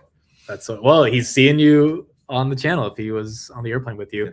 Dougie always looks the sharpest at these meetups too. Like he looks good at all these meetups. So we went out to a speakeasy. My wife and I had anniversary the night, and it was this really cool place in Houston, and it's a tailor shop during the day downstairs, and upstairs they have a bar. Wow. That opens at night. And they have this big orange sign. I put it in the group chat. Maybe you saw it. It said, and I was just like, oh, this is obviously me. The better you're dressed, the worse you can behave. There you go. 100%. You can get away with like being drunk too. Yeah. The better you're dressed. All right. That's it for us, everybody. Thank you for being here. See? Thanks for having me on, brother. It's Good Friday. I'm not going to be here for the market close, but massive day. S&P all-time highs. Big moves across the board. Congrats to everyone. Jesus. Are we at 100 yet? Did we get there? No, we're just Micron almost 720. I think we touched it. No, we didn't touch it yet. Very close. NVIDIA back to 216. Rocket Lab. Hopefully we see triple digits today. Intel almost 117. Imagine Matt Muddy's single day return today. I mean, it's in those high six figures today. But that's the beauty of having conviction, right? That's why we do this game. Yep. It's not easy to go heavy on a name and have conviction, but when it happened, like the AMD people, they deserve it. They absolutely deserve it. That's actually a funny thing for us to close on for people talking about conviction and just staying in your positions. The 1 year stock challenge forced all of you to hold your positions for a year, and you couldn't trade out of them. Because I know the fellas are talking about, oh, we want to be able to trade in and out of it. And I'm like, look what it made you do by not selling. Yeah, because Steve, with his Micron, I imagine he would have trimmed out of the stock draft. I probably would have trimmed some Nebius or some AMD or something. But like, it's the greatest hack in this. Just don't sell, like forever. It kind of works. Yeah, you're retail. They can't force you to sell. They can't. And if you're in generational companies, it tends to work out. Yeah, we're gonna have a good time this weekend, man. Yeah, should be fun for those that are in Chicago. Excited to see people. Likely will not be doing the Sunday futures. Sunday's Mother's Day, so I'll be with my mom. But I'll be back Monday morning. Hopefully we keep this going. Got a lot of earnings next week. We got NVIDIA in 2 weeks. And Super Bowl. Yeah. Hopefully we can keep this momentum picking up. Can you just ring it to end out the show? Yes, I would love to do that. All there right. we go. For everybody who has an all-time high today and just, hey, dude, we're having a meetup and it's a green day. Let's hope. Fumble. Maybe this bull market's good enough to keep us through the meetup. All right. Thank you, everybody. I'll see you guys. That was clean. I'll see you guys on Monday on the Market Open. Bye, everybody.